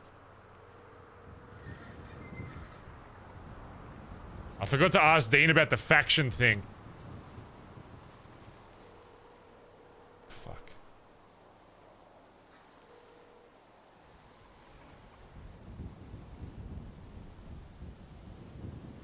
You heard about this faction shit? I heard about it from Theo. I told her to call you and tell you. Did she? Yeah. She said the word used was faction, but then when I asked, who was it? Would have been Edbert. Asked him about it, and he said the words used to him was a different chapter. Which I think Fucking is stupid is idea. a funny resolution to, instead of solving the club's issues, just to make another club with the same fucking name to avoid it. So what happens when Chapter 1 goes to war, you know? It's, oh, sorry, no, you've got the wrong ADMC. That's ADMC 2. But yeah, we wear the same cuts. Yeah, exact same cuts. So, you know, when you go to war and you're looking for ADMC and you just shoot people wearing the cuts. Oh, no, that's them, though. That's not us. So don't go to war with us. Possibly the most moronic idea I've ever fucking heard. You know what that's called? It's called I want to use all the hard work that everyone's put into building up the name ADMC and just use it for myself. That's what that means. That means I'm thinking about wanting to make a new fucking group, but I don't want to go through all the hard dog shit you have to go through to actually get that. I've said to fucking everybody, it is, I think people underestimate how hard it was to actually get ADMC to the point it's at. It is so much harder to make a new group in this city than it is to just work off the somebody else's name. So much harder. To the point where I'd been doing it, I'd been running a group for 5 years, and when I came back to the city, the idea of making a new name scared the shit out of me.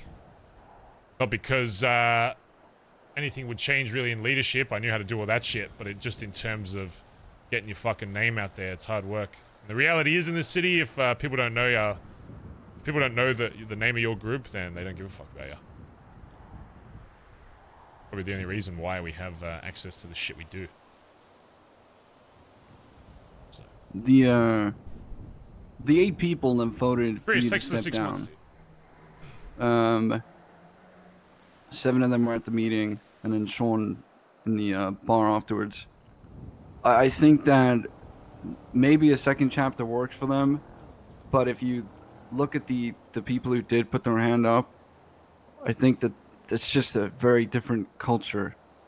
And I think a second chance is fucking stupid. So I'll be dead before I have somebody else running something using my fucking name. Let's not forget, it's a team effort to get this club to the point it's at, but at the end of the day, it's still my fucking name. There is no ADMC without me, or at the very least, a leader that can do my job and do it better to the point where I no longer need to exist in this fucking city. I think people have maybe forgotten that. Time for a good reminder.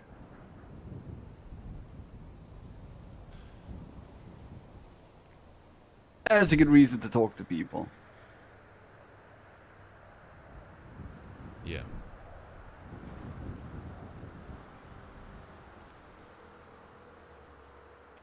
It's kind of AFK. What's going on?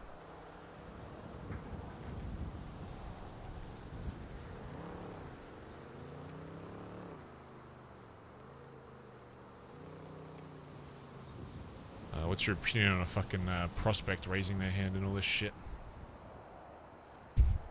Why the fuck was the prospect even allowed to vote? I think it's moronic. I mean, that's just some of the stupidest fucking thing I've ever heard. I don't understand how someone who's not even in the fucking club, the equivalent of a hangaround, gets the option of thinking that they should be able to vote. You know, my fucking prospect didn't say anything. Probably because he understands. I got Max. Probably because he understands that it's not his fucking place. Max is a moron. Even he's smart enough to know that. You let me know if you see this lovesick guy around. Okay, you don't do anything. You call me if you know I'm around. If in a few days after I've been around and I still haven't seen him and I think he's avoiding me, then or maybe Edbert will have a conversation on my behalf with him. Just as a reminder to the club that I do not give a fuck about how prospects are fucking dealt with. There's a reason why I don't want you dealing with it. Even though I have no problem with you doing whatever you need to. And again, I don't give a fuck about this, whatever this other prospect's fucking name was before they were gone. You need to realize that if that's something of contention with a few people in the club, even though they're objectively wrong for thinking that, if you still want to push for what you want to push for, then the reality is you need as many people on your side as possible. So right now, Shang is not the time to be stirring the pot. When I ask people about your name for the next few weeks, I want them to tell me nothing but good things. That's the kind of work you need to be doing while I'm figuring all this shit out. Because you need to be getting people, people's opinion of you changed if it needs to be. Otherwise, you'll never make it to where you want to be in this club. That's just the reality. Doesn't matter whose word you have the backing of.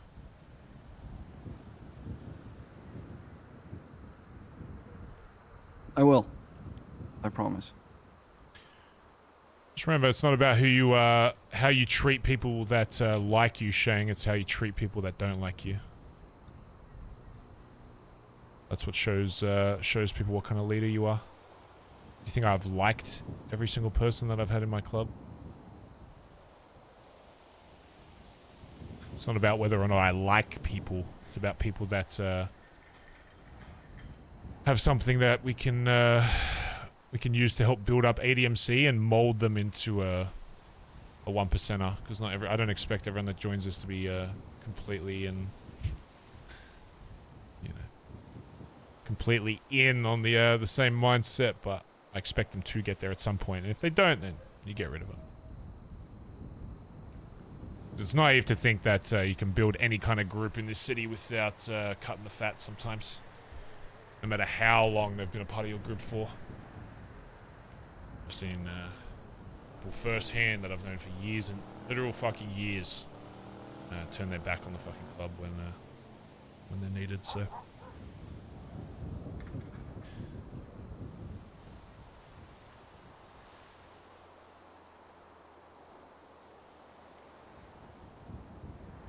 What's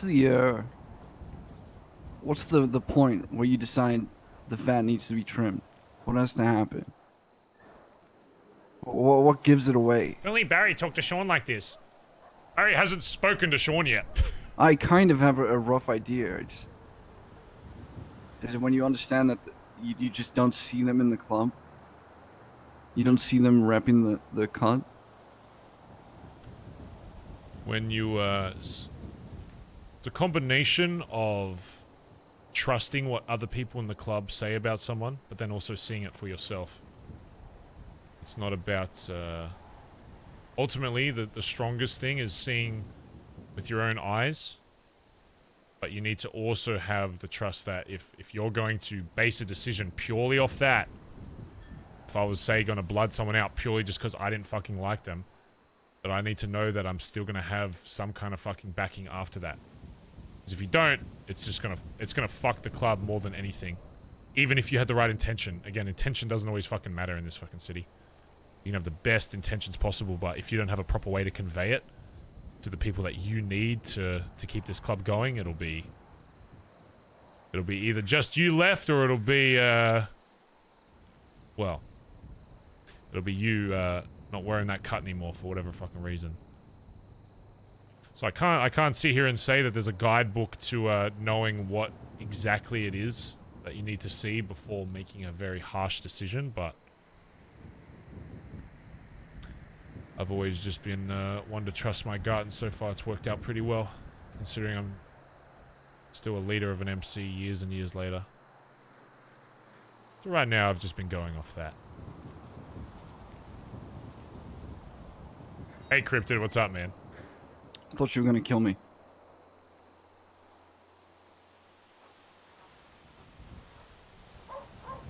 I thought I was gonna be the fat that was trimmed. Sag. Oh, that's sad.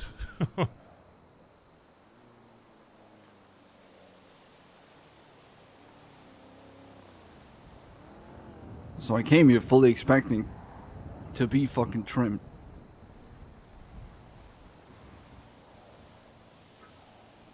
I thought maybe I took it a step too far. Well, I did.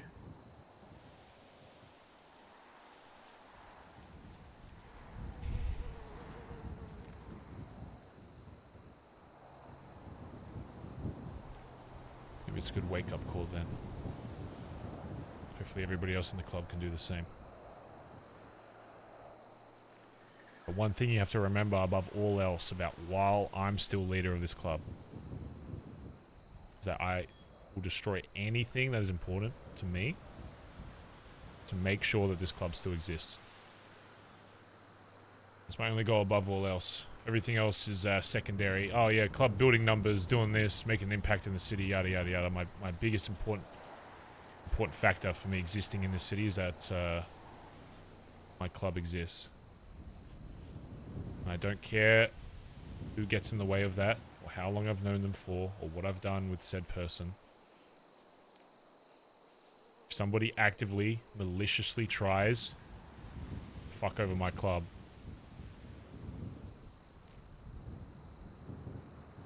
then I will do whatever I need to remove that problem.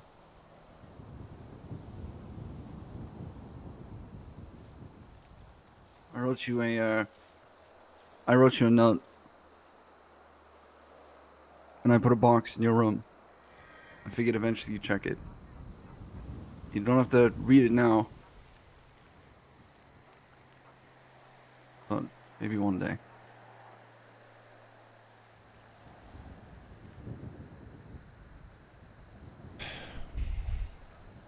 I appreciate the talk.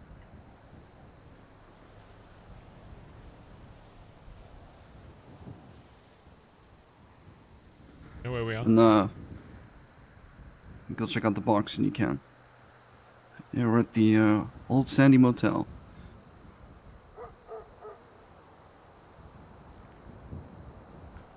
You know why we're at a shithole of a fucking motel? It smells like shit.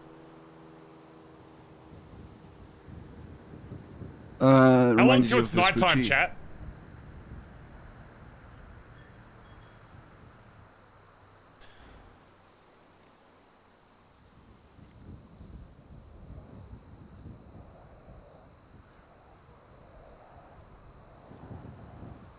I don't think it's long. It's 5. What is that? 4? It's about to be 5 p.m. in game. What time does the sun go down in GTA?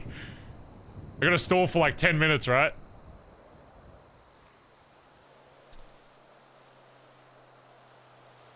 This was the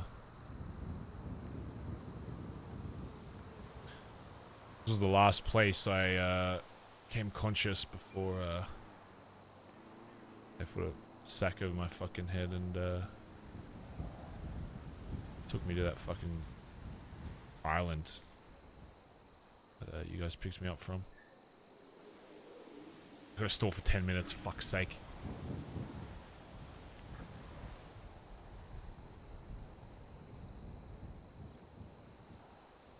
Here.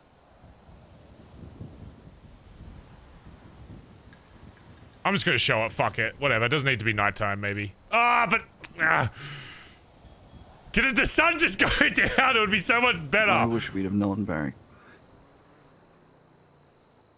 Were you here for any reason in particular?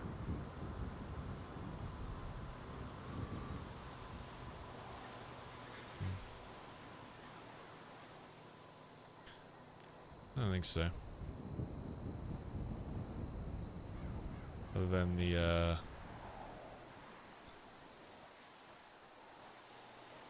by the end of it, the fact that they knew they didn't need to, have any fucking locked doors to keep me in. And they just found a fucking shithole that, nobody would probably check in, LS and,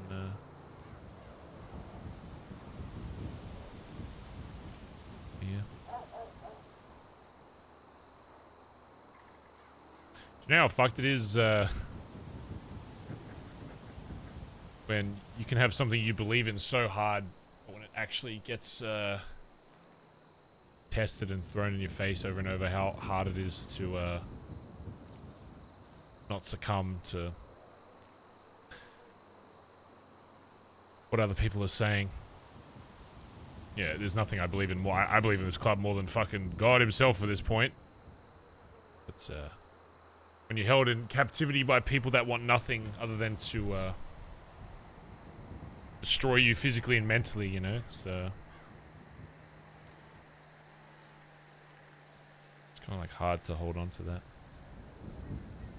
And every time you become conscious, number one, you're in a different fucking location, and then number two, you got people laughing in your face, showing you fucking photos of your club, looking for you. Saying that they got no idea what the fuck they're doing. There's no chance they'll find you.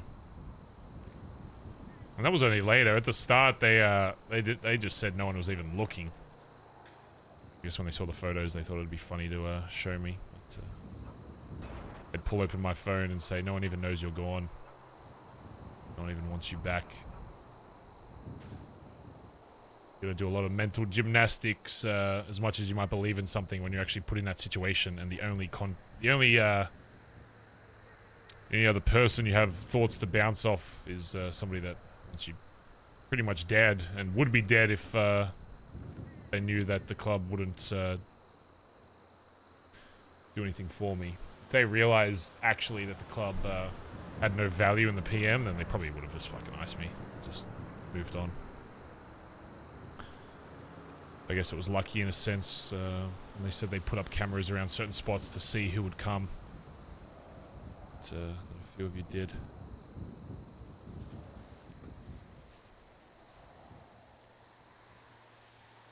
You know the experiences you told us about in the garage? You know, I grew up on a farm. I had a mother, I had a father, obviously, and I had a brother and a sister. And it was, I'm telling you, the place was beautiful. It was paradise in a lot of ways. But when you said that you wanted to feel the moon, I could not relate anymore with that. I just, when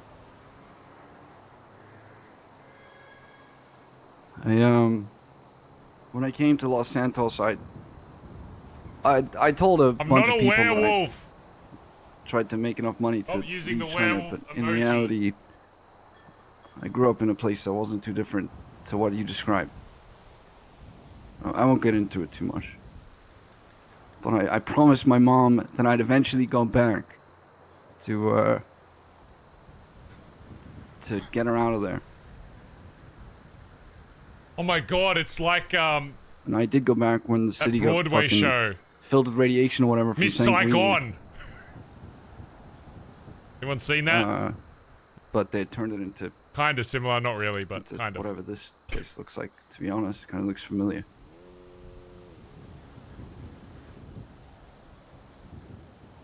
Watch it, Miss Saigon. It's a great show. But anyways, that's the reason that I had such a fucking short fuse in that talk in the garage. Just reminded me too much of home. I'm sorry that it happened. I wish that we could have done more.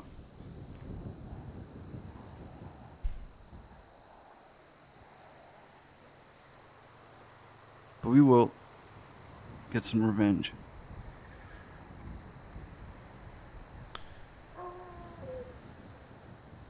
Funny, I've only spoken to 2 people, but even though Ziggy made that video, I don't.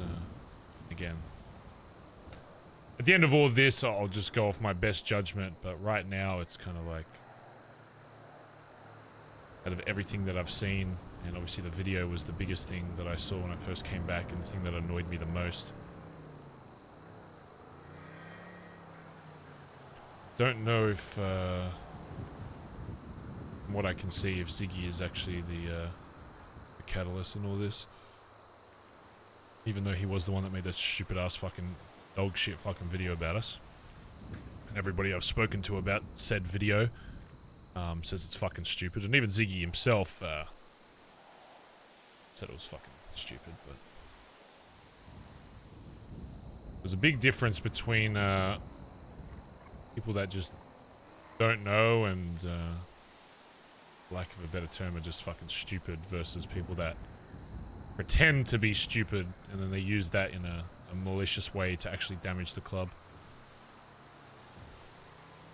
I think Ziggy, while doing a absolutely fucking moronic way of fucking getting his opinion out there, at the very least it did cause me to see some of this shit, so... Yeah. You know, we got this fucking map that you drew. And I spent the entire day trying to call Ziggy multiple times, just over and over and over and over, trying to get a hold of him in that moment. I spoke to him about it a couple days later after he came out of ICU. And from what I understood, I kind of agree with you. I think it was stupid. But he truly believes in what he was trying to do, which is just to light the spark. I think he was just scared you were going to shoot him.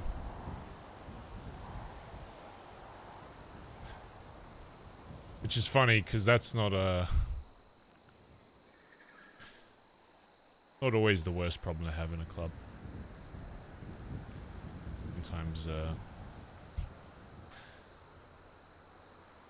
Sometimes having people in the club that think, you know, if you're going to fuck with them, they'll shoot you. At least then they'll,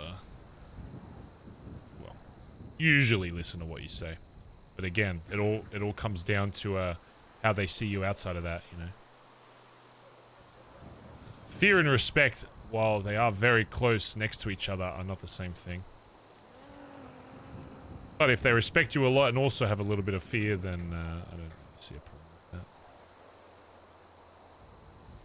Their fear of me, that fear that comes from Ziggy, I don't think it has much to do with how I deal with the club, but they don't see how much I have to deal with outside of the club.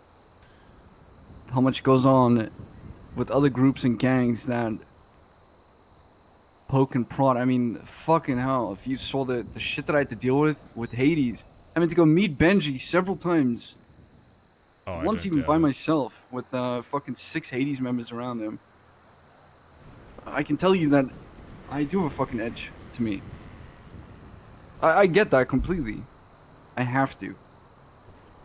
Because otherwise, if we have nothing to leverage against them, we just send people who are like, oh, well, let's just hold hands and sing Kumbaya together. Just whatever we can to get over this. We'll get walked over. It's a balancing act. I'm trying to figure it out. I'm trying to get better at it.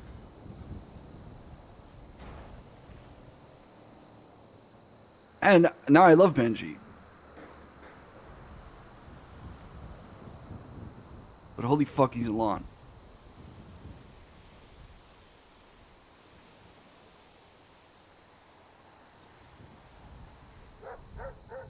I told you about the time I held a gun to Benny, right?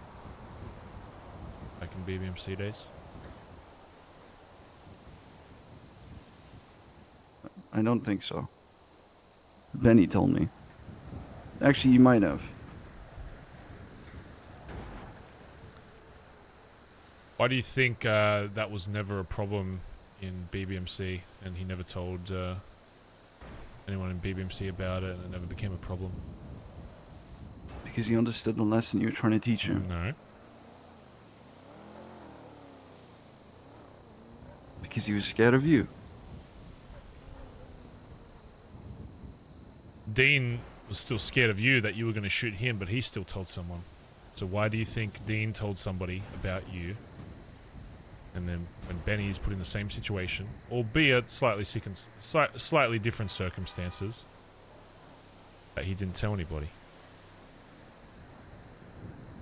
Benny thought he was wrong. He knew he was wrong. No. Because he respected me. Fear is one thing. Fear is... Sure, fear might contribute to someone not doing something to fuck you over. Then he could have gone around to the rest of the club and been like, Harry held a fucking gun to my head. He wants, you know, he wants us all fucked, whatever. I still think he probably didn't think he was completely in the wrong for what he did. The reason why I held a gun to his head is because after I'd lost a bit of trust in the club because I'd been going fucking crazy because my own fucking son set up a kidnapping operation with the clowns and I couldn't trust anybody in the club and kind of lost it a little bit. He went with the rest of the club kind of spreading propaganda that I had lost it and there was nothing that I could do to kind of redeem myself, that kind of shit. And when I heard about it, I knew that, well, if I go kill him, it's not going to fucking solve the problem. It's just going to validate what he said and that other people didn't know about it. So my only other resolution that I came up with was taking him into a room by himself in fucking that old cunt's house next to the billy. And vocalizing my frustration with him, a gun on his throat. And I'm sure he absolutely feared it at that time, and I can tell you now he was scared of dying, but I think the reason why it never evolved into anything else is because regardless of what he did during that, I like to think he still respected what I was doing. And realized that at the end of the day, while I almost killed him, that I still, funnily enough, had best interests of him because he was still in the club at heart. You know, I think if I shot Benny there, it would have... well, number one, we would have had one less member in ADMC, and I think Benny, while he's quieter than a lot of members in the club in terms of how what they do to contribute, I think Benny, honestly, is one of our best members we have. And I would have been I would have been very sad if I came back and Benny's hand was raised in that meeting. Not for any other particular reason other than, you know, just my my thoughts on what kind of person he is. So I'm glad he wasn't one of those names. Does rain count? Is rain kind of like nighttime? Is that good enough? Wasn't I on the roof of Big White? No, I was in Willie's house. I remember, I still remember it. I'm pretty sure I traumatized myself more than Benny. It was in Willie's house. And that level of respect is carried on for years at this point. Yeah, one thing I'm learning in all this shit is that I can't expect people that weren't around in the BBMC days to continue that respect. You know, you always gotta... The reality is, Shang, you know, no matter how long you do this shit for, you always gotta fucking re-earn it. And it's just another reminder of that you could do everything in the world for this club. If a few months pass, they're still gonna think that you just abandoned the club if you fucking leave for a little bit. Even after you were told by everybody that the club's doing well, for the most part. Did someone say you abandoned us? Someone said that to you? But, one of the gists I got from Dean, one of the points he brought up was that I wasn't around to solve this shit. While that is true, the fact of the matter is that every time I was around, I had a VP that either refused or wanted to avoid putting shit on my plate to tell me about these problems. Or if it's comes down to incompetence, maybe just didn't even fucking know. I don't know. That's one thing I'll need to figure out in all this shit as well. If it's Sean being incompetent or if it's him just not wanting to do something or what. But the reality is I've had multiple people in this club say that Sean shouldn't be VP, let alone PM. But again, it's not always just about what others say, you know. At the end of the day, he was the person I put in that spot. I think that he was good for the time when you put him in. I think he was the right choice once upon a time. But I do find that really ironic coming from Dean. And if anyone fucking says that you abandoned the club, I think that's an insane take. That it's just so out of touch themselves. But especially from Dean, who is so close to Sean, when Sean is the one who didn't want you to know about the fucking problems. So it's confusing to me. Sean was the one who spoke to Ed and myself and said, don't dump the shit on Barry. Just let him enjoy his time in City. So that's really fucking confusing. Yeah, reality is, after all this is said and done, I'll be keeping very close tabs on people that want to bring up time in the city. If a few of those names, after I'm around more, aren't exactly around the fucking club or they're off doing other shit, and it will bring into question my validation of their opinion. Because right now I can agree that I wasn't around during that time, but if I am around and I see that they're absent and they want to put that responsibility on me to be around but then not be around themselves, then I might think very differently about what kind of person they are. So we'll see. I don't expect every problem to get solved in all of this. I expect a few big ones to be solved and kind of see how it goes from that. But we'll see. Ultimately, after I talk to everyone, I'll be trusting my gut and we'll go from there. Not everyone's going to agree with the outcome of how all this shit ends, but I mean, that's the whole point of a PM, is to fucking trust their opinion more than anybody else's on what the club needs to survive. And regardless of how long some people have known me in this club, even if there's a few patch members that maybe don't know me as well, the reality is that they're going to have to trust my opinion. And if they don't, well then, tough shit. It's the reason why I find it absolutely fucking moronic that a prospect would raise their hand saying they want the PM to step down, but then also, once he returns, to continue being around the fucking club, thinking, now what? Now that the PM's not gone, why? You know, are you just going to change your fucking mind?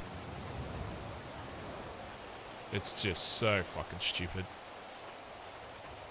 I wouldn't be surprised if fucking Lovesick starts avoiding me, to be honest. Hey man, you should have seen the response to shooting Maggie. Maybe I told Dean, I've told the rest, I could give less of a fuck until someone's blooded in this fucking club. If there's a single person that said, oh, this prospect pissed me off, I'd say, well then go fucking shoot him. You know, I don't understand people's mentality on that. I understand people work hard to get there. That's great. We've had a lot of people work very hard and not make it into this club. This club isn't... It's not a fucking... it's not a fast food joint when you get a certain amount of, like, hours on the fucking cash register that you, like, guaranteed a fucking pay raise or a, you know, a better job title. This is a 1% fucking MC. We want people who we want in this club that are willing to work hard and do whatever it takes. And some people may do that and still not fucking make it. Tough shit. It's not fucking easy. I think people assume because they might have had an easier ride that they expect everyone to have an easy one. God, if people knew how long it took to be a prospect of the BBMC, they'd fucking shit themselves. I could give less of a fuck. Until you're blooded into this club and you've got my fucking handprint on the back of your fucking cut, I don't give a shit. And look, I can sympathize with people in the club being sad if someone doesn't make it in or getting shot, but to the point where it's held against somebody or the club itself is fucking stupid. It's a fucking prospect. I made it very clear that I do not give a fuck about prospects until they are in the fucking club. And the reality is, the reality of what I'm seeing so far is it's probably just people that were close with this person and they're just annoyed and frustrated and want to take it out on you because you pulled the fucking trigger. They're in for a very big shock when there are people in this club that are close with people that get blooded out. I guarantee you there's definitely at least a person or people in this club that if they lost somebody in this club, that they would want to leave ADMC. I can almost guarantee it. And I will find out who those people are. Because anybody that's in the ADMC for one individual person is not somebody I want in this fucking club. I mean, I just said to you, you're my fucking hangaround for fuck's sake. I just told you I would have shot you in the fucking head if you shot Sean. I don't expect everyone to be that fucking ruthless in this club, but I expect if they're close with someone in this club and then that person is no longer in the club, that if that alters how their position or how they see the fucking club to the point where they want to leave, then they shouldn't have been here in the fucking first place. We're not here because we're friends. We're here because we share a common goal. And that's it. If you make friends in the club, that's fucking great. I want everybody to be friends. Hang out, do whatever. But that's not why we're here. When the fuck is the night coming? I can't yap for much longer. Is it fucking it's 8:30. When does the sun go down? Oh my god. I'm waiting till it's like 9:30 in game and then I'm just giving him the video. I can't yap much longer. You're not even gonna be able to see the fucking moon if it's raining. Yeah, I mean, look, I did not expect the reaction, but I agree with you fully. I think it was just a good time to hop on the same train. That was a good stopping point.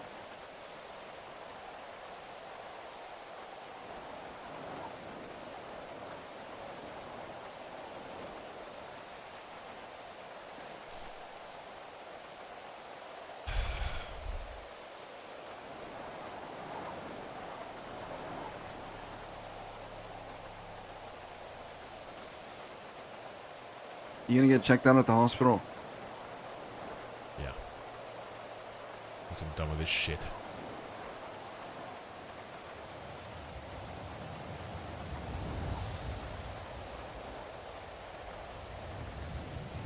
I'm gonna have to give it to him. I don't think the sun's going down. I think it's just gonna stay like this. God's sake. Where is the moon? Fucking hell, what else can I even talk about? Hey, remember that time we went to the arcade together? You know, domed your ass? No, you were playing this character with the sniper rifle and a grappling hook, and I was playing a character with the sniper rifle and a grappling hook as well.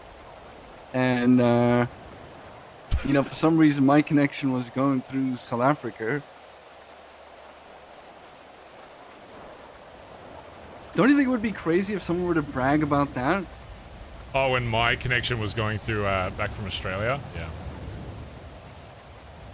I mean, we can talk about in-city arcade if you want. When we 1v1'd, remember that?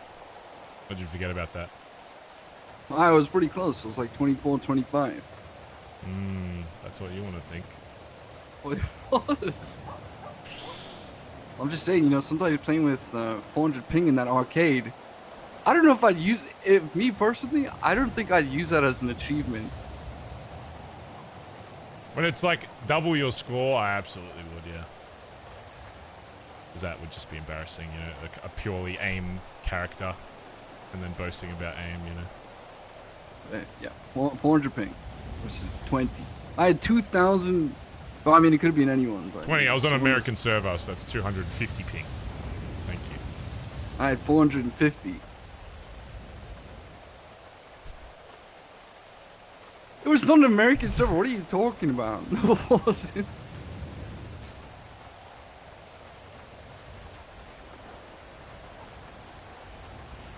Bro's about to make me find the screenshot. I'll find it, I swear to God.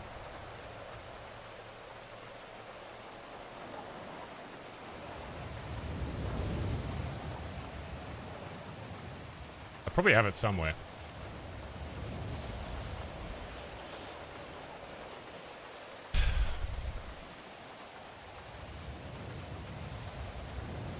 Do I wait, chat, or do I just give him the video to play? You need any food or anything?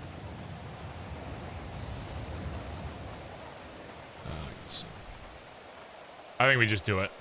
It goes for like 8 minutes, so maybe by the time it finishes, maybe it'll be, the moon will be out. I don't know. Oh, alright. You need me for anything else? Are you gonna be okay? Let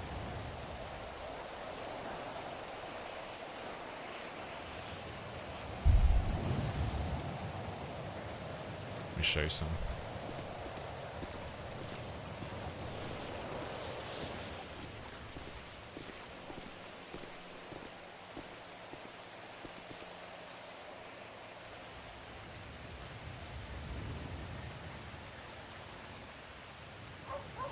This is the exact spot I was at.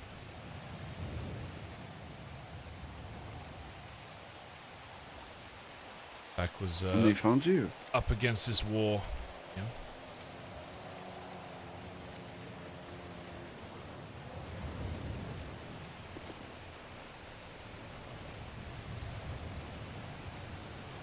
Let you go ahead and take a seat.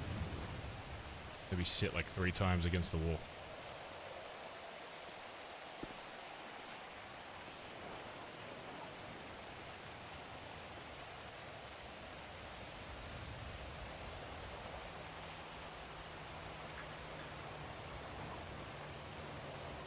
I'm going to tell you some things that I haven't told anybody else about some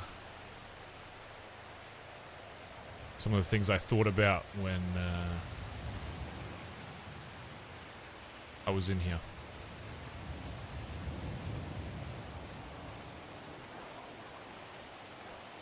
When I'm done telling you, I'm going to get in my car and leave. So if you don't see me here, that's why.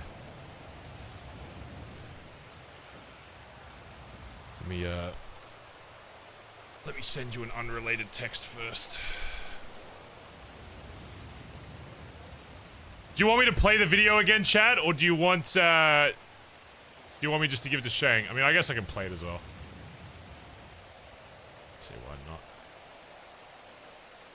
It's kind of sad, though.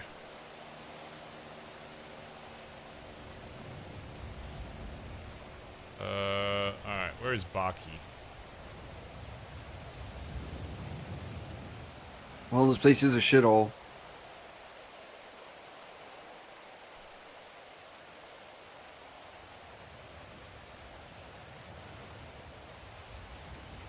Yeah.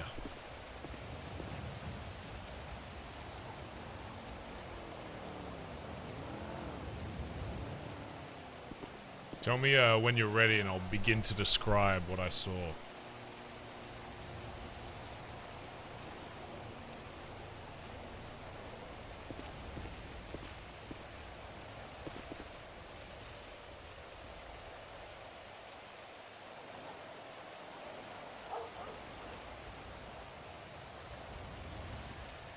Is he ready? Is he just gonna play it, or is he gonna tell me? I get.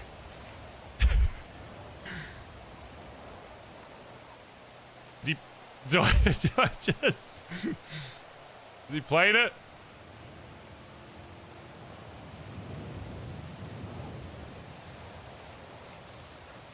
All right, are you ready? Yeah. All right, I'm going to begin to describe to you what I saw on my final night before I was released, okay? Okay.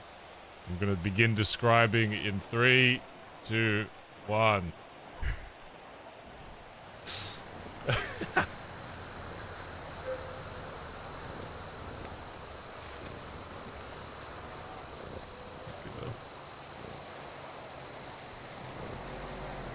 I just got a lot to learn still, you know. I just don't know if I'm ready. But, you know, some people say I am, some people say I'm not. I'm just trying to figure out where I fit in. But I want to say chat. That's all. You know, Barry, confidence is half the battle. I'm breaking your immersion. Hold on, I know. Sorry. It's true.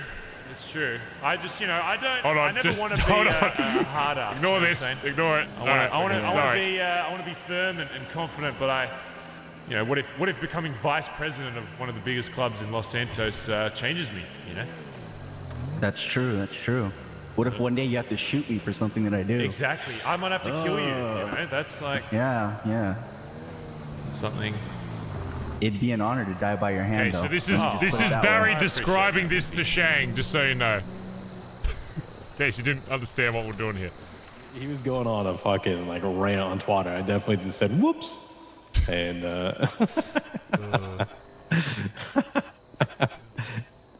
anyway, all right.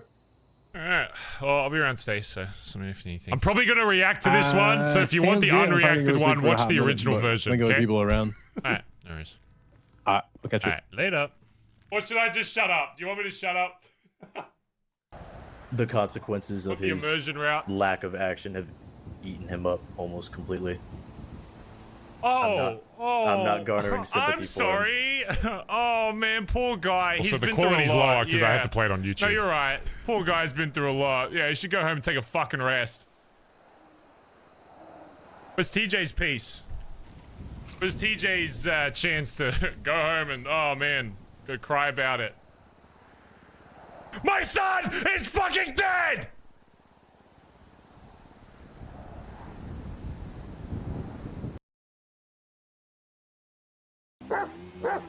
Copper! Oh god! Copper! No. Hey, when I found you, you were a fucking house robber. Yeah, so are you, bitch. Yeah, so I asked the Exactly. Discord for a bunch of clips. Dude, I found some, literal years old ones. It's so I was fucked. already in it. It was my van. Look how fucked the bitrate is on that clip. It's so old. She was can I delete the channel now? Just private it in case. Maybe just make it She's just sitting on the private so porch. no one else can see it. In case I ever need like clips or something. I don't know.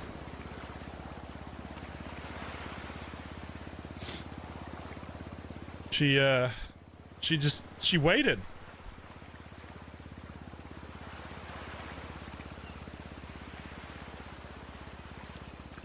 I never came back. That might be the closest time I've ever been to actually crying on stream about a fake dog. Wanted to. I don't know how I made myself so sad during that. Why would that surprise you? I don't know. 5 years is a long time. Especially if you're away from. Dude, it was like actual made me realize how fucked it must be for actors to do that. Oh, well, for someone who wanders around saying how you're the best, you seem to not realize how much your group actually genuinely thinks that. They follow you anywhere, and the ones that don't aren't worth shit anyway. Sis. It doesn't surprise me at all how many stayed with you. It actually more so surprises me that anybody left. I made this in 24 hours, chat. So it's not the best, but you know, I think it's cool. A lot of wholesome moments. That was the first day Barry and Dundee went to the Billabong. That's when Barry got fucked on that job. I don't know if people remember that. You, Maddie. There was a job where You need to step Wrangler up. absolutely smoked us. And make sure he understands your value. You need to make sure he understands your loyalty. And that you, Betty, This is demand fucking the chatter same before respect all the crazy that you've shit. shown him after all He this sounds time. so different. You're being stepped on. Stop being used, Betty. Wake up. Just one more.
So I hope Shang, anytime there's a point in your future where you think, that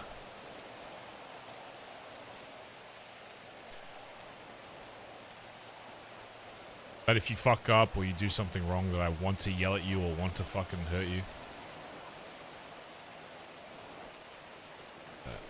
I only do what's, best for the club, not because it's something that I actually want to do.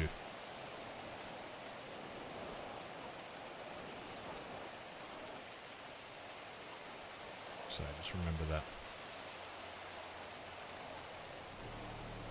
I'll probably be awake tomorrow. Some shit. I'll talk to you later. Yeah, I'll see you later. Cinema.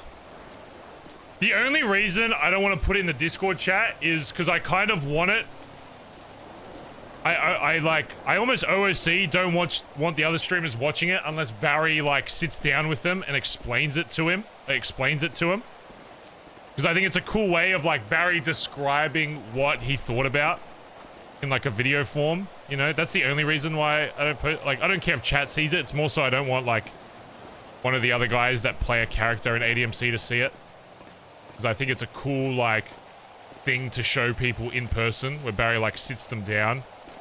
Why is there a boar here? What the fuck?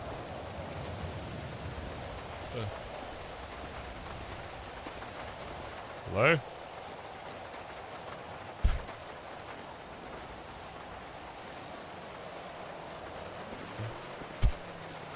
I don't know why there's a ball there. I don't know what that is.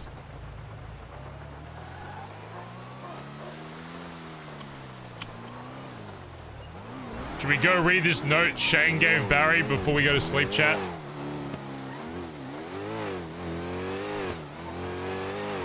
Hello.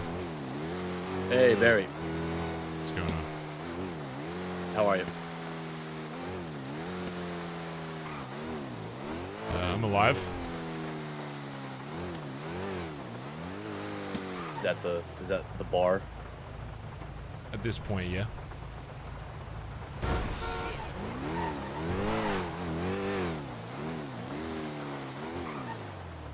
I'm glad you are, and I'm sorry to hear that the bar is where it is. You gonna be awake tomorrow? I was just about to ask you that. I was gonna ask if we could talk. Are you free tomorrow? Yes. Are you free like 3 hours ago tomorrow? Yep. Alright, well, I'll call you then. Alrighty, I'll be around. Another one on the list. Alright, we can mark Shang off the list. We didn't really ask him the questions, but we kind of already know Shang's stance on everything. VP himself. We already know his take on if the PM should step down. PM step down. Fuck no. So we kind of already know Shang's answers. At least BK, you know, one thing that Barry will remember tomorrow is BK reached out to us. I didn't have to go fucking hunting this cunt down. Which is good. Barry will remember that. I think a lot of people think that Barry's gonna like blood out Sean as well. Just because Shang wants that doesn't mean that will happen. It doesn't even necessarily, at this point yet, it doesn't even mean yet that Barry won't put Sean back as VP. I don't want, like, I can promise you I won't say Barry's full feelings until shit actually happens. So if you think one way or another, Barry's simply trying to pose as many questions right now to people and get as many answers as possible. And then he'll decide what happens, and then we'll go from there. Just because no one's like dead on the ground doesn't mean that's the way it's going to be. So don't assume anything until it's actually been acted out.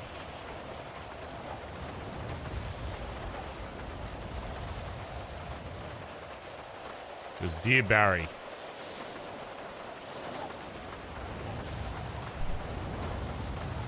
Barry, if you can read this, then I guess it was my time to go. If you can read this." It's kind of a bit of a stab in the dark.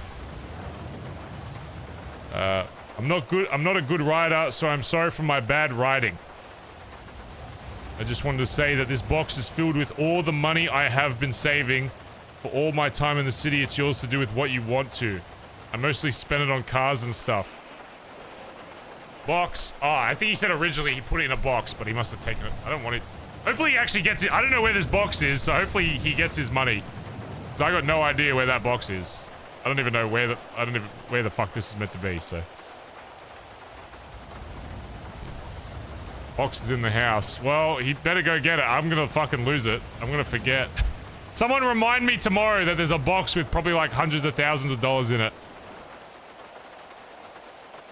Remind me first thing in the morning tomorrow. There's a lot I wish I could say here, but I know you don't like reading a lot, so I'll do you the favor and keep it short like you, okay?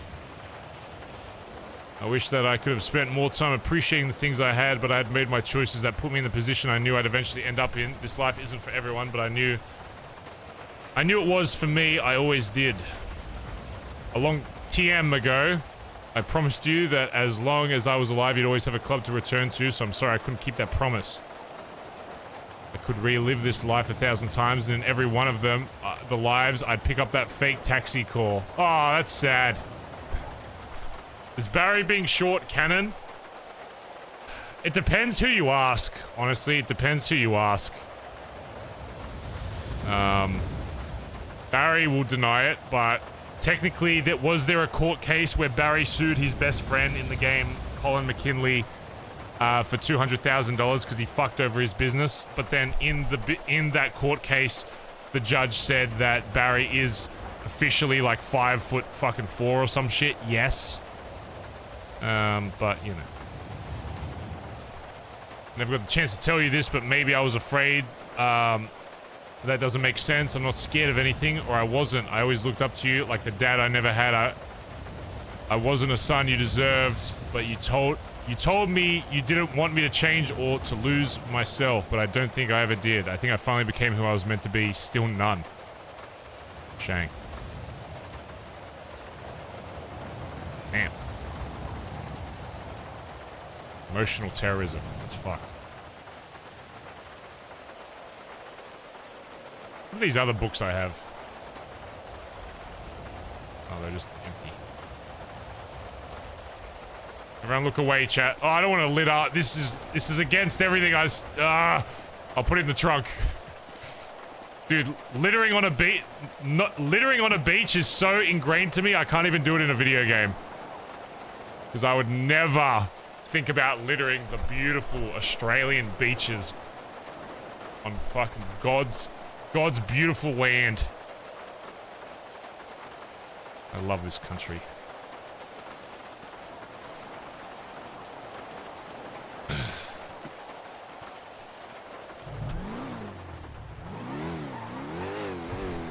Oh, this is where we shot Solomon. Oh, good times.